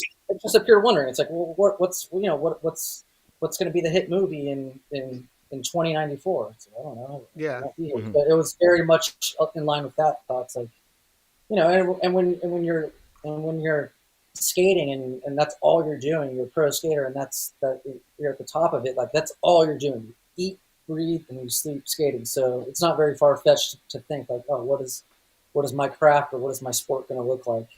20 years from now, who's going to be the top pro, or like what is it going to look like? I don't Mhm. think it's too far Yeah. removed to think.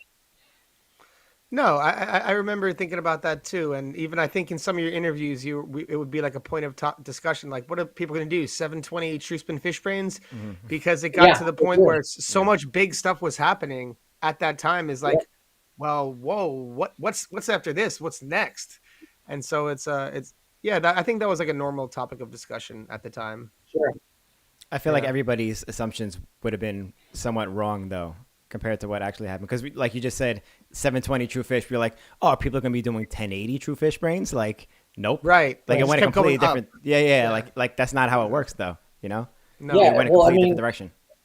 it's like any trend. It's like things like what ends up trending or is the thing that's the antithesis of what is currently popular. So it's like we should have known better that if going big in skating was like the big thing, of course, 10 years later, it's going to be something like more smaller scale, more technical, and more focused. Hmm. You know? Yeah, that's Yeah. it's a topic of conversation that we have a lot more these days, I think, now than was had back in the day, because everybody's anticipating the future now. Like that's just the way, like you said, everyone's attention span is 60 seconds. Everyone's like Yeah. in the future. Everyone's living in the future already, you know. So it's Yeah, something that we're we already talk here. about all the time. I feel like, and especially on the show too, we talk about that a lot with our guests also. Like, what does the future hold for us? I don't know. We got guys like you paving the way. Who's paving the way? There we You go. guys, you guys. um, and I want to. We have 222 people watching live right now. I would like to remind the people watching live, please, if you're watching live, hit the like button. And in a little bit, we're gonna bring some of these super chat questions to Dominic. So if you have some questions, you can super chat us. We split half with our guests, and we do take questions in the chat. But if we get overwhelmed by super chats, we won't be able to get to those. We prioritize our super chats. We try to get to all questions, but we don't want the show to be dragged on too far with questions. So we're gonna get to that in a little bit. But before that, we have some more questions we want to get to with Dominic. And shout out to our sponsor, Blank. Dom, so like with your skating and who you said like the people you've been interested in, in the past, Josh Petty, you say you really like what Denny's doing right now. How important do you think fashion is in relation to skating? It's always been important. It's part of your it's part of your look. It's I think it's. I mean, if you're out, I mean, I don't, probably be proven wrong, but if you're out skating naked, you're not going to look as good as if you got something that complements your style. You know? Adam Bender might have something to say about Yeah. that. So I don't know. Yeah, that guy, dude. He had a naked spread in Daily Bread, no pun intended. A Mizu of all A tricks. Mizu of all He, trades. he used to hang out with us, and we'd pick him up from the airport. First thing he would do is get naked and go jump on the trampoline. No. What a guy. The first Yeah. thing? First thing, dude, you'd be like, Bender's here. Fucking walks in the door naked to the trampoline. You think he'd be like on the plane, like on the plane, be like, "Damn, I can't wait to get off this plane and take my damn clothes off. What the fuck?" I don't know, Probably man. felt uneasy with clothes on. I I don't know. guess you Yeah, want to be no, one it's with just, nature. no, it's super important, man. It's like if you stop or like what you wear is super important. It's like that accentuates who you are, right? You got guys like Carlos who looks like a metalhead, skates like a metalhead. You know, you got guys like Montre, maybe a little bit more hip hop focused, dresses like that. You know, so obviously it's important. Or if you got guys like Ledoux, dude, he's fucking great. Yep. He dresses in a way that complements his skating, so it's super important. Of course. Mm-hmm. No, definitely. Like, and like the other day I was actually out skating, and like just like that, the something was a little off, and I was skating. The pants didn't feel right, and I just felt Yeah. like I had no style. I was like, "Where's my? I don't have. Yep. Where's my style? My style's in my clothes." Yeah, well, it's a part of feeling good. It's like Yeah. it's like if you can get dressed up, go out looking proper. It's the same thing, dude. Getting dressed to go skating was just as much of getting dressed like for anyone else if they're getting dressed to go out for a special occasion. It's very, very like much thought of, very much considered. It's like, hey, you got to wear this, got to be like this. To an extent, like a lot of it was like that. Yeah.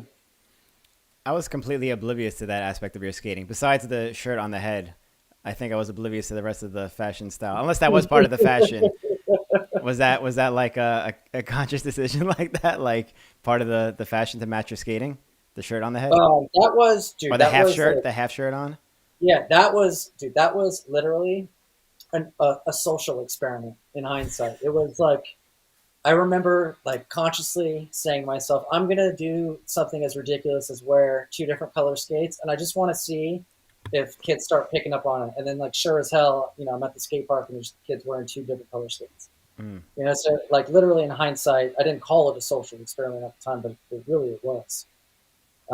It was literally that's literally why all that was done. It was just to be outlandish, just because it was just for fun. It was just being bored with the same old things. Let's got to do something new, and that's where all that came from. Just fuck it. You know why? Yeah, Because skating is fun. Skating is yeah. supposed to be fun. Yeah. All the best, yeah, I'm sure, as you guys can attest to, all the best things from skating, it's like they come from having fun. It's like all like a lot of like the tricks that I ended up doing for years like came from like us skating together, experimenting with an obstacle or like a concept that you could do only on that obstacle and then that develops into a trick, and then you refine that trick, and then suddenly you're doing some shit no one thought of. You know, it's all about having fun with your friends and then kind of thinking outside the box, literally playing. Like your kids out, play on the playground, think of some weird shit to do, and then you say, oh, that could be kind of cool. And then you refine it. You know, you kind of get more comfortable doing that. And you put your stamp and you instill a little bit of confidence in that maneuver, and then suddenly you got something new. For sure. That's the formula. That is the formula. That's what's always worked for me. It's just having fun. This kind of segues into the second part of what I wanted to ask you before when we were talking about Dennis Lopez, because you were talking about his like the delivery of his tricks, and you said in the past that delivery of a trick is the most important aspect of skating. 100%. Please elaborate, educate, please. Yeah, because I mean, you could. Okay, so let's you could do the craziest, gnarliest switch up on some crazy down rail, and you could look like shit doing it. Like maybe you did, alley negative whatever to 360 negative, something stupid hard, right? But it's gonna look like shit to the outside eye. This has always been my philosophy and my approach to skating. So you got to do something that looks good to someone who doesn't skate. So if you can make it look good to someone who doesn't skate, then at least you're kind of growing your audience, and your skating then has more mass appeal in my from my perspective at least. So it'll look good from an outside eye, and then it'll also look good from your niche, from people who are within your community. So then I don't know, it's kind of a net positive there in my book. And that's all in delivery. It's like you could just do a fucking cool, steezy front side or back side down your handrail, or you could use some convoluted, stupid, ugly switch up, and the fast side or back side is going to look 100 times better. It'll be easier to do and more fun, in my opinion. And that kind of like, the proof is in the pudding. I mean, fucking Dennis did a fakey stair ride, looked like he didn't give a fuck, and that was like one of the best things in that whole section. Yeah. No, right? it's yeah, no, totally. It's cool. Like all in the attitude, in his attitude. Yeah. Bomb as fuck. Now, delivery is so important. Like the approach, the landing, and it's something like you definitely talked about for a long time. And I think there was like a lot coming into like how you would approach tricks too, like and come off tricks. There was like a lot to it, and that's cool. Like to have that perspective makes sense now to like attract people outside of skating, to like make them understand it and what's possible, Yeah, and it's like I think going back to your comment right now about everything before and after the trick, you have to think like, where are you spending the most time on your skates? It's on the ground. So why are you putting the least amount of time into that? It's like 50% of what's being filmed, if not more, is you skating up to it. And you've got 2 seconds of your grind, or longer if you're doing something longer or whatever, and then your exit. It's like those are all like you're overlooking like the two biggest parts. And so that's where that started. It was just if we're spending most of our time on the ground, then why not focus on that part of it? It seems pretty important. Mm-hmm. No, I really love that philosophy too, because I've never even like looked at it that way. Like, where are you spending the majority of your time on the ground? Yeah, and I never thought about that. I remember even like in the past, like I would be very trick focused, and like I like now that I'm seeing things differently from years of skating, like I could see people on the same way. Like they'll do a trick and they come off and they just want to like turn around, like they'll just want like the trick to be over once like the grind is over, but there's still like that whole other space that you can make look good, Yeah. Dude, they threw the whole canvas away. They fucking threw some paint out, like, I'm done, and they threw the canvas. It's like, dude, you didn't even start, you didn't finish your painting. It's true. It's Yeah, true. you were one of the few skaters. Finish your painting. You were one of the few skaters that would actually utilize the space between lines, between your tricks and lines. That's the whole point. You know what I mean? Like, It's- I can't, yeah. off the top of my head, I can't think of anyone else used to do that. You were always swiveling around doing some fancy footwork, whatever, just making use of all the space in that line, not just getting from one ledge to the next, you know? Yeah, you know who's killing that is Ledoux. Yes, He's absolutely. Dude, he's one of my favorite skaters to watch, man. Mm-hmm. He's he encapsulates, I think, that philosophy 100%. Mm-hmm. That goes to the parkour shit, his background, and Yeah. even the Jimmy the Giant episode, the last episode we had, he's a parkour guy. He mentioned something similar too about that too, like utilizing all that and mixing it together. And yeah, it's absolutely true. Matt Ledoux, he's like a wizard. I think he flows like water on those on skates. Yeah. You know, so good. Yeah, there's a lot, like, even like you pull a lot of inspiration, like, from the slalom guys. Like, those guys got crazy footwork. You know, like, I remember, like, one of the first times I went to Korea for a USD tour, it was one of the first times I saw slalom skating in person, and I was like, dude, I thought I could swim. These guys are fucking, these guys are crazy, dude. And like, seeing some of that shit, you know, that's all they do is skate on the ground. So yeah, so for everyone who's only been skating a little amount of time, focus on your groundwork. Totally. I love that you say they just throw the canvas away. Yeah, no, I like that. That's such a good analogy. Yeah. It's like you're not done That's yet. cool. No, it's cool to get. It's really cool to hear your philosophy on a lot of that stuff, because you do have this very distinct style of skating. So I think with what comes with that is a vision, right, of how you see skating and what you like prefer to see, or what like is valuable to you in skating. So I think that's really cool to hear that. Cool, thanks. Yeah, I like that. And like I said, in a bit, we're going to get into some questions. I think it's funny, really quick, that you a big fan of Matt Ledoux, because Ledoux kind of reminds me of your skating a little bit from some era. There are totally some elements of your Yeah, and skating. he's got a lot of Dustin influence too. Totally. Yeah. Absolutely. Yeah, maybe that's my Josh Petty influence carrying over too much. I was thinking that. No, but it's really cool. It's those are two good places to pick from if you want to refine your skating, or like test new things, like, because those are such like revolutionary approaches. Like, you and Dustin, in each of your own way, just had like some like approaches that completely like changed the face of skating, and super iconic moments in skating that just can't be recreated. So really important stuff and really cool stuff. I'm going to get into some of these questions. I'm curious, what are you doing these days? You say you have a DJ company. I heard something about weddings a little bit. What's going on in your life these days? Yeah, that's the bread and butter. I run a DJ business with my business partner Wes, who I grew up skating with. Mostly weddings on the weekend. That's it, man. I'm just doing that. That's the daily grind. Slight change of pace from pro skater, FP House. Yeah, it's yeah, it's. I mean, to be honest, it's a little easier than jumping off roofs for a living, for sure. Better on the ankles and knees. Yeah, I mean, it's definitely more befitting when you're in the sport. Yeah. I didn't realize how many questions we have. This could be breaking records right now. We're breaking records right now. Episode 117 here, Jump Street Podcast. Dominic Sagona, breaking records. Breaking records. Should we get started with these? I think we lost Billy. Oh, no, there we go. I think so. Okay. I think now would be a good time, especially since we want to steal Dominic for a bit after, and we've already taken some of his time. So let's get into some of these questions, into some of these super chats. Yeah. Well, we have the Patreon questions first. We ask our people on our Patreon too. If you're part of our Patreon community, you get to, and you're not able to watch live, you get to ask questions for our guests. So first Patreon question from HJJ All Day, who says that he was so hyped to see you on the show. He says, or they say, what was the inspiration for the crisscross skates? Was there a homie with the opposite set? No, that was pure luxury, man. I had two different color skates, or a bunch of shells, USD shells, and then like I spoke about earlier in the show, it was pure social experiment and just having fun. So it was just to do it for the sake of it. Did it matter which skate had the white and which No, skate had the black? No.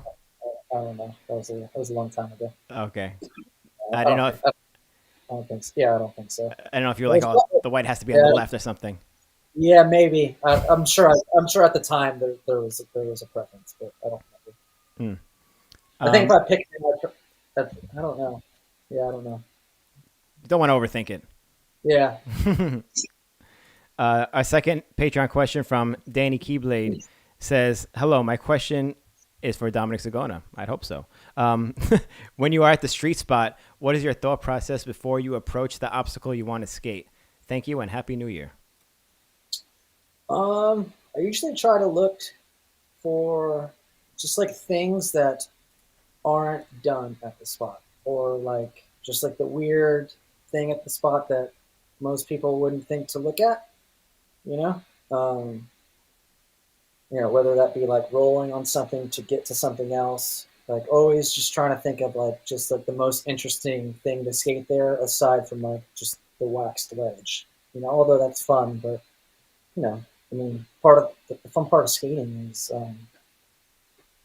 being experimental and inventive and looking for something unique and fun to skate. So that's usually the first thing at a spot if the spot allows for it. I feel like you're one of the early adopters of that aspect of skating. Consider all Yeah, things considered. yeah. So yeah, just something fun to skate other than the ledge, if you can find if available. If available, you'll find it. Yeah. If it's not there, you'll find it. You'll make it work. All right, let's get on to these super chats for everybody watching live. First of all, of course, we got the classic 99-cent super chat from Mr. Chad Hornish. He has a couple of 99-cent super chats from Chad What up, Hornish. Chad? No questions, just showing some love. Yeah. Another one from Stephen Wolp. Thank you for the support, Stephen. Our first super chat question, I don't even know if this is an actual question, from C-Dub, who says, "Shout out to all the OGs I watched on VHS tape, FP and all those from Battle My Crew era. Flame emoji, flame emoji, flame emoji." It's on VHS. Never happened. Yeah, like we established already with poetry emoji. On. Never happened. All right, next super chat from Philip Lemoyne, who says, "Aloha from Hawaii. Y'all, congrats on Mesmer Skates, Billy. Dominic was one of my faves back in the day. Hope y'all crush it in 2022. LFG." I won't say that, I guess. But you know what it means. We're not allowed to curse on the show. I've just been a ball of f-bombs the whole time. Let's fucking go. You can curse. Oh, okay. I was like, Feel well, free to curse. I fucking blew that one. Now we're going to have just like a fucking slew of fucking F-bombs now. We're doing F in the chat. The rest of the episode is R-rated now. Next super chat from Sean Michelson, who says, "Wish I could continue watching live. I just wanted to say thank you for all the blood, sweat, and steves you injected into this culture. Much love and respect, brother. Cheers, Dom." Mad love. Thank you, brother. Super chat from Jose Lizaraga. I don't know if that's how you say it. "I remember seeing Dom throwing one of the craziest off-axis spins at the Fiction Barbecue in Long Beach. Thanks for all the inspiration. Still one of the best styles ever." Do you remember? Sir. Do you remember this off-axis spin at a Fiction Barbecue? I would assume he's referring to some sort of abstract thing. I do not remember the Fiction barbecue. I was about to say, is that like related to the Fiction brand? Is that what he means? Yeah, I'm assuming so. Yeah. All right. Yeah. For sure. We got a super chat from Alex Paz. It says, "Shout out to my cousin Austin Paz and brother Fish." Yeah. Thanks, man. What up, Alex? Here we go. Second time appearing in this podcast. Nolan June says, "Thanks, guys, for having me as the WTF of the week. It was a huge honor." Well, you fucking killed it. Dom Sagona, if you make it to Blady Cup, I'd love to burn one and buy you a beer. You were at the last couple of Blady Cups. What's that? You were at the last couple of Blady Cups. Yeah. I'll see you there, Nolan. Another super chat from Shadow Sniper, who says, what was your first rave? What was your first rave, and how did that influence the music you produce? First rave. I don't remember my first rave. Oh, that was a bad one. We won't go into detail on that. It was bad, bro. Um, I think my first, I can go into some of it. My first, I don't know if it was my first or not. Maybe Louis took me to it because Louis was super, like, again, jumping back to the Esco scene. They were rave heads.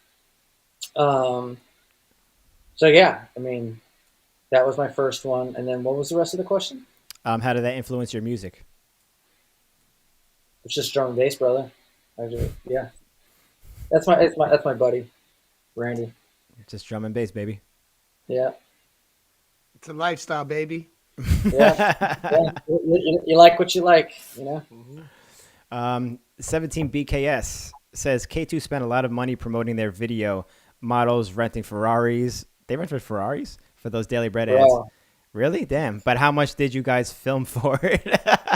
Yeah, so that was the year, jumping back earlier in the show, that Louis brought on me and Troy, and then Matt Lacrosse. I don't think he was team manager prior to that, so he was the new team manager, and he went way over budget on on renting sports cars and supermodels and high end hotels in Vegas to go on tour. They just threw us a book of cars, like pick any car, threw us a book of models, pick your girl. And then we fucking just went to Vegas, and we all had our own car. Like, we had a Porsche 911 Turbo for the week. Stupid. That sounds like a good So time Were to you, be on were, K2. were you driving them, or were you just taking photos with them? Yeah, we're driving. Yeah, pick your Sick. car. Damn. That's dope. Yeah. So yeah, I never wanted K2 to come back until right now. Right? Dope. Dude, he was fired the next year, dude. Hey, support Mesmer. We'll get that shit popping too. Yeah, he was fired the next year. We got that. Dude, that was dope. Or I mean, Wow, that's wild. Yeah, K2's has some money. It was wild. Yeah. K2 also had the $10,000 minute or the 100? I'm sorry, Austin? No, the K2 had like the $10,000 minute or like the $100,000 minute where it was like a big ad in Daily Bread. It was like submit like a 1 minute line or video and you could win like $100,000 or something like that. I think so. I'm like, it kind of rings a bell. I remember seeing something like that, and then I saw people talk about it later on, and I don't think anybody ever won. Like I don't, maybe they lost money or something. I don't know what happened, but I feel like people were talking about it years later, and nobody knew who won it. And it was like big bucks too. I think it was $100,000. I feel like it was $100,000. Someone mentioned in the comments if you know. That's quite a move. Everyone's just like skating for the $100,000, and they're just like, never mind. Yeah, no. Yo, you say that now, like, never mind. yeah, never mind. I'm $100,000. I'm good on that. Yo, I'm good. It's too much. We were wrong. We gauged that wrong. Never mind. If you have $100,000 minute now, everybody skates for a minute on Instagram, like we were just talking about. You throw $100,000 at somebody, they'll do some shit. Yeah. Straight up. Almost anything. Yeah, for real. $100,000. It's a lot of money. Yeah. Well, Next super chat from Eric Rodriguez, who says, the GOAT when it comes to style and presence. Appreciate you, my G. Hashtag Bladegang. thanks, brother. Nickel and Dime, LA, says, one of the steeziest bladers in the game. And also says, support your local blade shops. Support Nickel and Dime if you're in the LA area. Shout out Nickel and Dime, LA.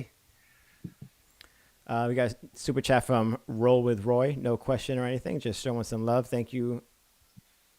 Oh, Rory. Roll with Rory. Another one from John Holt, too. Thank you for the love and support. 17 BKS says, shout out for Sinbad. Someone like the Sinbad reference, too. Pierre Gark. Sorry if I'm saying that wrong. Dom, what is your favorite skate of all time? UFS Throne. Any specific one?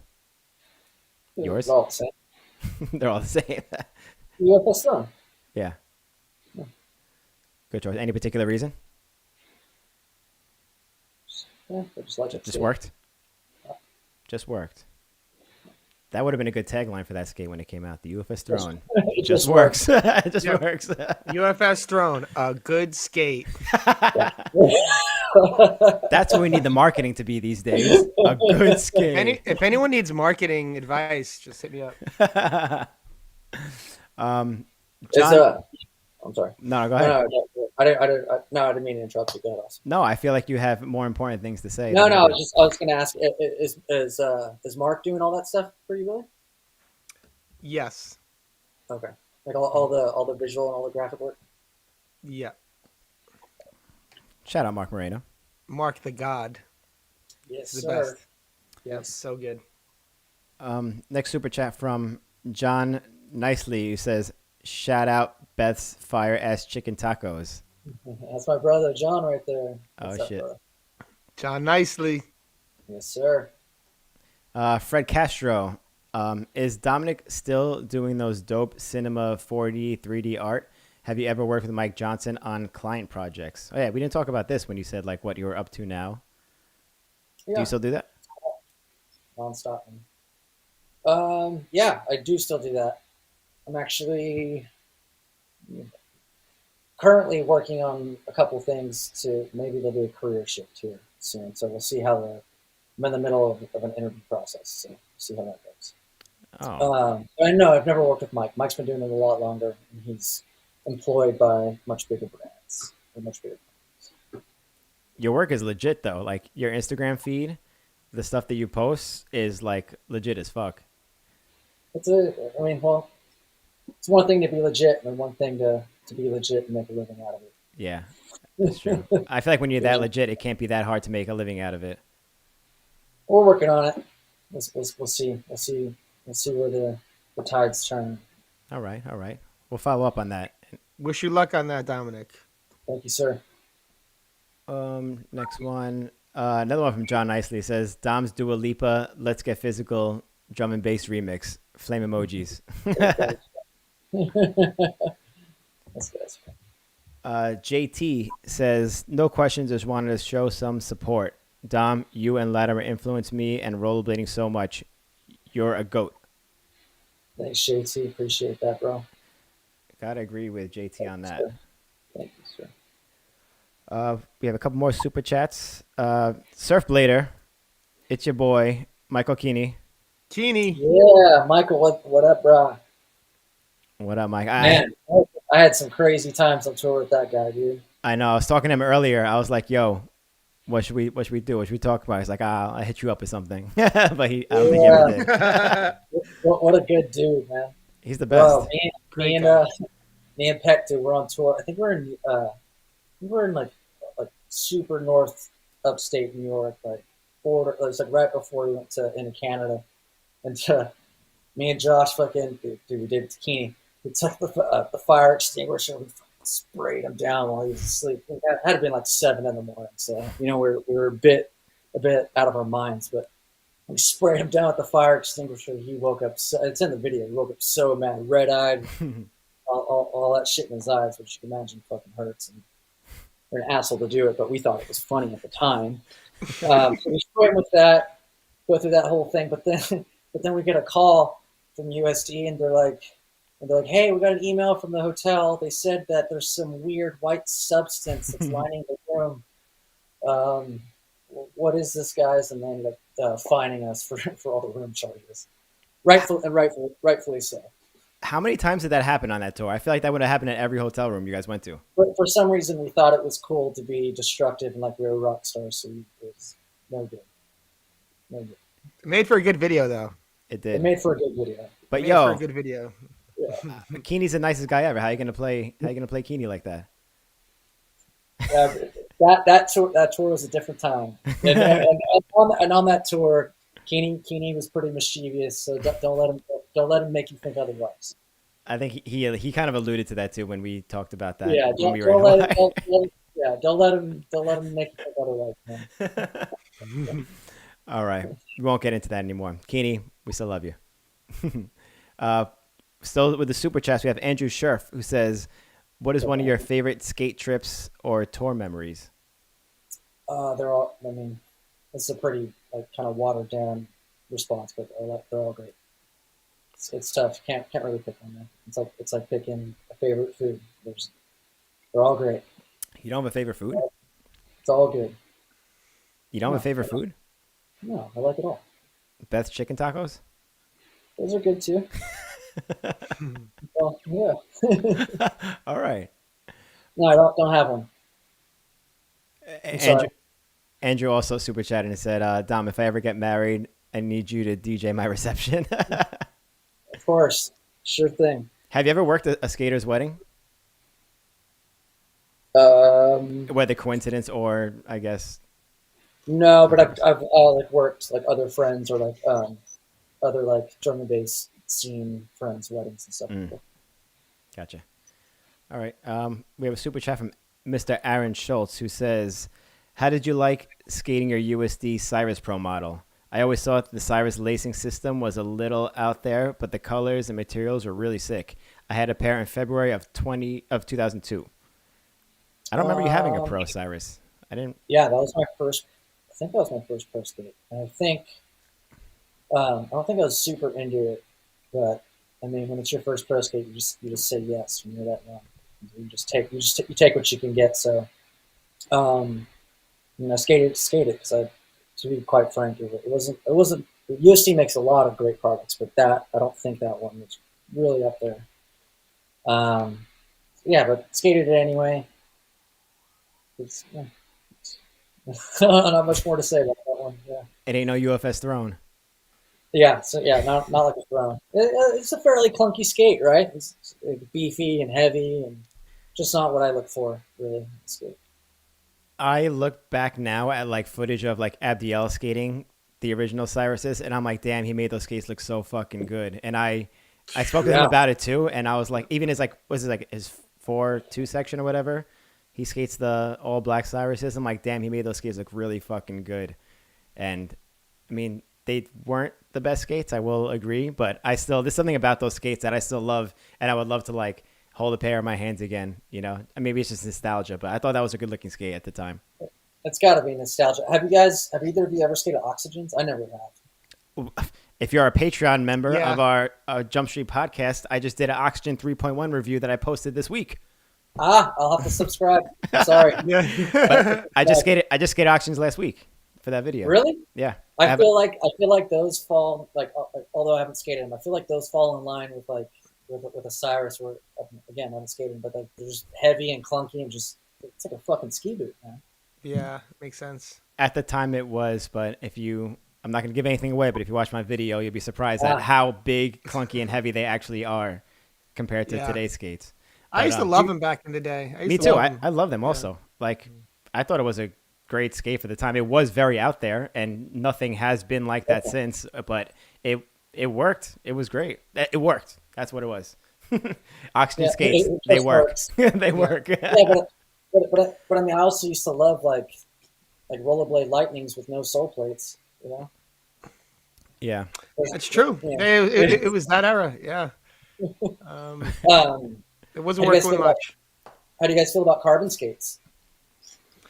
I don't like soft boot skates. Yeah. Yeah. I also think that carbon doesn't belong on a skate. I never liked carbon skates, but having said that, I did ride the new Faction skates, and they didn't feel anything like I remember a carbon skate feeling. So maybe there's different technology now or something like that, but I always saw plastic was the way to go with skates, you know. I like a skate with some love, you know, some give in it. It needs to like bend a little bit, you know. But you never rode the carbons, did you? I tried like when USD made their first aggressive carbon skate. I don't know if it was a Deshi or not. I don't know. When they had that transition where they started applying like their carbon technologies to an aggressive skate, I tried them. Too light for me. I literally pulled my groin just striding because they're too light. Oh my god! Yeah, well, because you go to stride, you go to push, and there's no weight there. Mm-hmm. You know, so it's like just threw my groin out.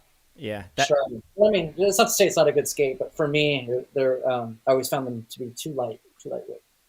Yeah, every time somebody says to me like, these skates are too heavy, or like, is that a heavy skate? I'm the only one I feel like thinking, I don't mind little weight on my skates. Like I like feeling it there. Like I don't know what it is. Maybe I'm used to it from skates that I've skated growing up, but I like having the weight on my skates too. I like that heft. You need that. I feel like Gives you something to throw, like if you're doing a gap or something like that. exactly. A little bit of balance. Yeah, a little bit of balance there.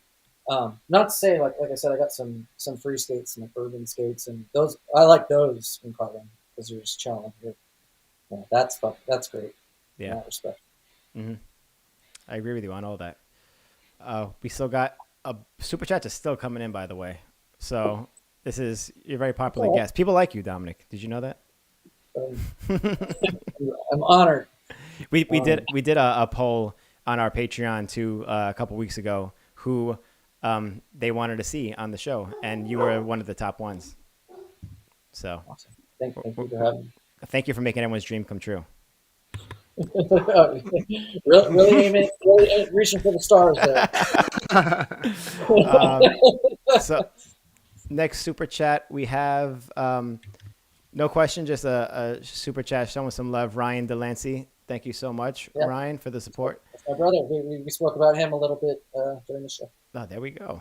Oh, so we had to show some love. I grew up skating with him and Charlie Ashby. He used to be like an old BGs.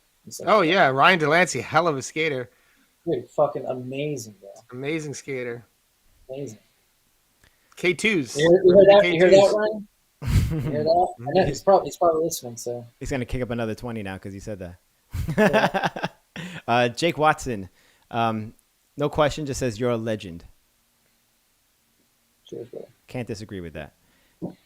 Super chat from Paraffin who says, what was the last picture saved on your camera roll? Super random question. Uh-oh. What do we got going on? Oh, it's the Drum Street podcast post. Nice. So anticlimactic. Oh, no, it changed. I was doing something with Arlo. Like that. Bam. Look at that. And before that was a picture of my computer, which you guys are being broadcasted at. So nothing exciting. That was a good question, though. I like that. That could have gone anywhere. That right there. That could have been anywhere. Dangerous. Yeah. We have a super chat from Robbie Pitts. He says, "Love you, Dominic. Could you kindly talk about your relationship with John Jenkins and the making of your iconic M1 section?" Smiley face. Man. John's awesome. Met John through Frankie. Frankie ran M1, obviously. I think John was living in Florida at the time, which is how Frankie knew him. We're all kids, but like I think that was. Forgive me if I'm wrong, John, but I think that was like one of his first like bigger like kind of gigs like within the industry. At least working with Frankie and stuff like that. So that was cool. He was just great to work with. He was just down to film and just there with us. Even I was like super nitpicky at the time, so he even let me like help like with the editing or like help direct and supervise it. So which is why that section turned out as chopped up as it did to many people's dismay. Yeah, he was great to work with, man. Still is. I ended up working with him a lot in AZ because he lived in Arizona. So I know you guys saw him there. At least you did Austin. Mm-hmm. Arizona. It's my roommate. Yeah, there you go. The intro to your M1 section was one of the best intros to any section. Also, the like 450 that sit on the fence. Oh yeah, that was pure, dude. You knew trying that shit like that sidewalk. It's just a sidewalk, so there's just not enough angle to get over the fence. All right, fuck it, just throw it anyway. And it ended up being okay for all things considered. That's the best way to fall on that trick. Yeah, it ended up being okay. That was awesome. By the way, Robbie, I like your YouTube picture right there, your thumbnail. Yes, sir. Robbie's a superstar, man. He should like go into acting or something. He is a superstar. Robbie is on another level. Yep. Like in every aspect. His talk about fashion, like we were talking about before. Yeah. Holy shit. He came to mind when we were talking about it. He was one of the first people that came to mind, actually. Yeah. How can you not think about Robbie? And the way he mixes it with his skating too and shit, it's fucking incredible. Yeah, I love that he's doing his own thing. Mm-hmm. I love that too. We love you, Robbie. Super chat from Santiago Ramos. No question or anything, just also showing some love. And another one from Sasha Sims as well. Thank you so much for the love. You might have heard of this character, Albert Hui. Says, Fucking menace. what is this? What's the crake, Dom? What's the crack? Yeah. Why is he? Can I ask Al? It's got to be 3 a.m. in Ireland right now. What's going on? It's Yeah, probably something like that. We got a Wednesday night, 3 a.m. Come on, Al. He's about right. He said, well, miss you, buddy. Tell them about the time you got arrested in England. Drunken bar fight. Ended up arrested. Got picked up the next day on a tour bus. I was there. Yeah, no, you were. I remember getting in the there. bus and you just looking at me and just, just like, no, man. Man, what a time. What a time. And as of now, we have one last super chat from Derek. And it just says, anyone who skates USD. He's a That's fan. it. That's it. What's up? But thank you Or for Mesmers in this regard. Let's go. That's cool. We got a few questions. Like, I think we'll take two or three questions. We've had you for a while. We went through that pretty quick. So we'll just take a couple questions we have over here, and then we'll get into our Patreon post section review thing where we watch a couple sections that you did in the past, and we go through it with some of your commentary on it. Okay. Cool. Nathan Moore says, was Airborne Detroit the best stop on the USD tour? Yeah, man. I think that's like that stop we always look forward to just because of the Farnhams, man. They were just super gracious hosts. And great park too to boot. So never a bad stop for sure. Yeah. Like the world-class skate park and then world-class hosts. Yeah, it's great. No complaints. Yeah, it seemed like a fun stop of the tour, especially for that one with Walt and Definitely. everybody. Yeah, definitely a highlight for sure. Harith Hassan says, what was it like filming for Amateur? That's a classic, iconic video. What was that like? Yeah. Do you not remember? I think what happened for that was Shane hurt himself, and it was literally like I don't know if I got a call from Joe or if we were already filmed. No, yeah, because literally I think the first trick in that section. Am I wrong? Do you guys remember like Shane hurt himself and it says like hands part of the yeah. Like it literally, and then the first trick I think is that flat rail to down. I think that was also the first trick I filmed. So it was almost like chronologically like what had happened, and I think like it wasn't like it wasn't for show. It wasn't like we already had footage of Dom. It was like, oh hey, Shane's hurt. Fucking can you actually finish filming this? So yeah, and literally chronologically is I think like some of the tricks like or what happened. Or like what was filmed within that order. So you weren't going to have a section originally? Yeah. Oh, so that's super accurate. Yeah, no, that's what I'm saying. It wasn't for show. It was actually super accurate. I ended up pinch hitting for show. Oh shit! I thought that was just like Joe's antics. Like no, it was all true. You were like, I got you. Yeah, that was an epic, iconic section too with that one song, like the. It's like some Boston rappers. I can't think of the name. No Ordinary Love. No Ordinary Love is the name of that song. Okay. So check that out. That one's good. I think so. We'll see. So we got like one more question. We'll take it. We got a few more, but it's a bit scattered. So we'll take this one last one and then wrap up, watch the sections. But Max Fervor says, what is Dom's favorite video he had a section in? And I would follow up to say, and add to it, what would be your proudest moment in skating? I don't know if I have a proudest moment. Kind of a lot of highlights, or just a lot of I don't know about there's a lot of moments I'd like or appreciate. Favorite section, maybe my M1 section or my Barcelona section, although like I don't like all the tricks aren't the greatest in that, just because it has some of the most recent, like I guess it's my most recent skating. Oh, I also liked my BH section with the Hendrix song. That had some good clips. The Purple Haze one. Yeah, there's some clips. There's some clips like in all of those. that I like. I think if I had to pick one, it'd probably maybe the M1 one. If I had to pick one, that tends to be like if I ever have to show someone my skating, that tends to be the one that ends up coming up first. The Hendrix section? The M1, my M1 Oh, section. the M1. Okay. Yeah. So John's at it. Yeah. And you didn't have a proudest moment? No. No proud moment. They're all proud moments.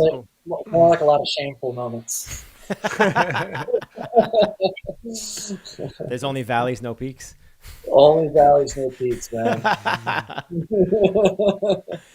We had another super chat that came in also. No question, just showing some love from Item Clothing Brand. Thank you so much for the Man, love. that was my first skate sponsor ever. Item Clothing Brand? Yeah, that's my buddy Jason Spriggs. I used to live in Orange, and just from skating Stewart's skate park, he like went there, saw me there, and then ended up picking me up. And it was just like him and his dad, dude, making like, it was when super huge like Beyond Baggy jeans were in fashion, so they were making those, and they sponsored me. So shout out to Jason. I think I don't think they are. They're doing new stuff now. So go check them out. But yeah, that was my first sponsor, man. Oh yeah, that's wow, awesome. it's crazy that they're your first sponsor and they're here, still present in the metaverse world in 2022. Item Clothing Brand, donating to the super chats. Wow, crazy. That is really sick. He just relaunched his brand. Here's I wear your hat every day, Jason. Yeah, here's that. That's it. Wow. I wear that shit. Almost that's like my go-to, and I just throw on go run around and some errands. What about the big pants? It looks like a hot item. Yeah, you gotta get the big pants to match that. I'm sorry, Billy? No, I said it looks like a hot item, that hat. Yeah, I don't know. I'm sure Jason can plug it in the chat. His link to the website. Sick. Yeah, drop it in the chat. Well, Dominic, thank you so much for joining us. We got to have you on again in the future. This was a nice catch up. First time having you on. Yeah. 117 episodes. I have no idea why it took us so long. I know we talked about having you on for a long time, but it's good to have you on. Do you have any last shout outs, words of, ending words, anything like that before we get into the sections?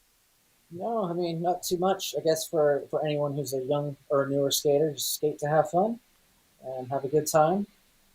And that's it. Thank you so much, guys, for having me on. I appreciate it. This has been phenomenal. The crowd is going wild right now. You can't hear them, but maybe you can. The crowd's going wild right now. Dominic Sagona. Thank you. Yeah, thank you, and thank you to everyone who took the time to come in live. I appreciate all you guys. Thank you. There's a lot, I got a lot of messages on Instagram and stuff like that after you guys made the post, so it's been super awesome and humbling to have all that support.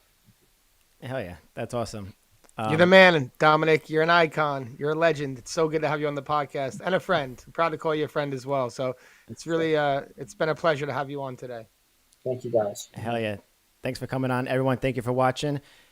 Dominic, stay on the line. We're going to continue with some Patreon content, but everyone else, we'll catch you on the next one. Peace. Thanks, everyone. Later.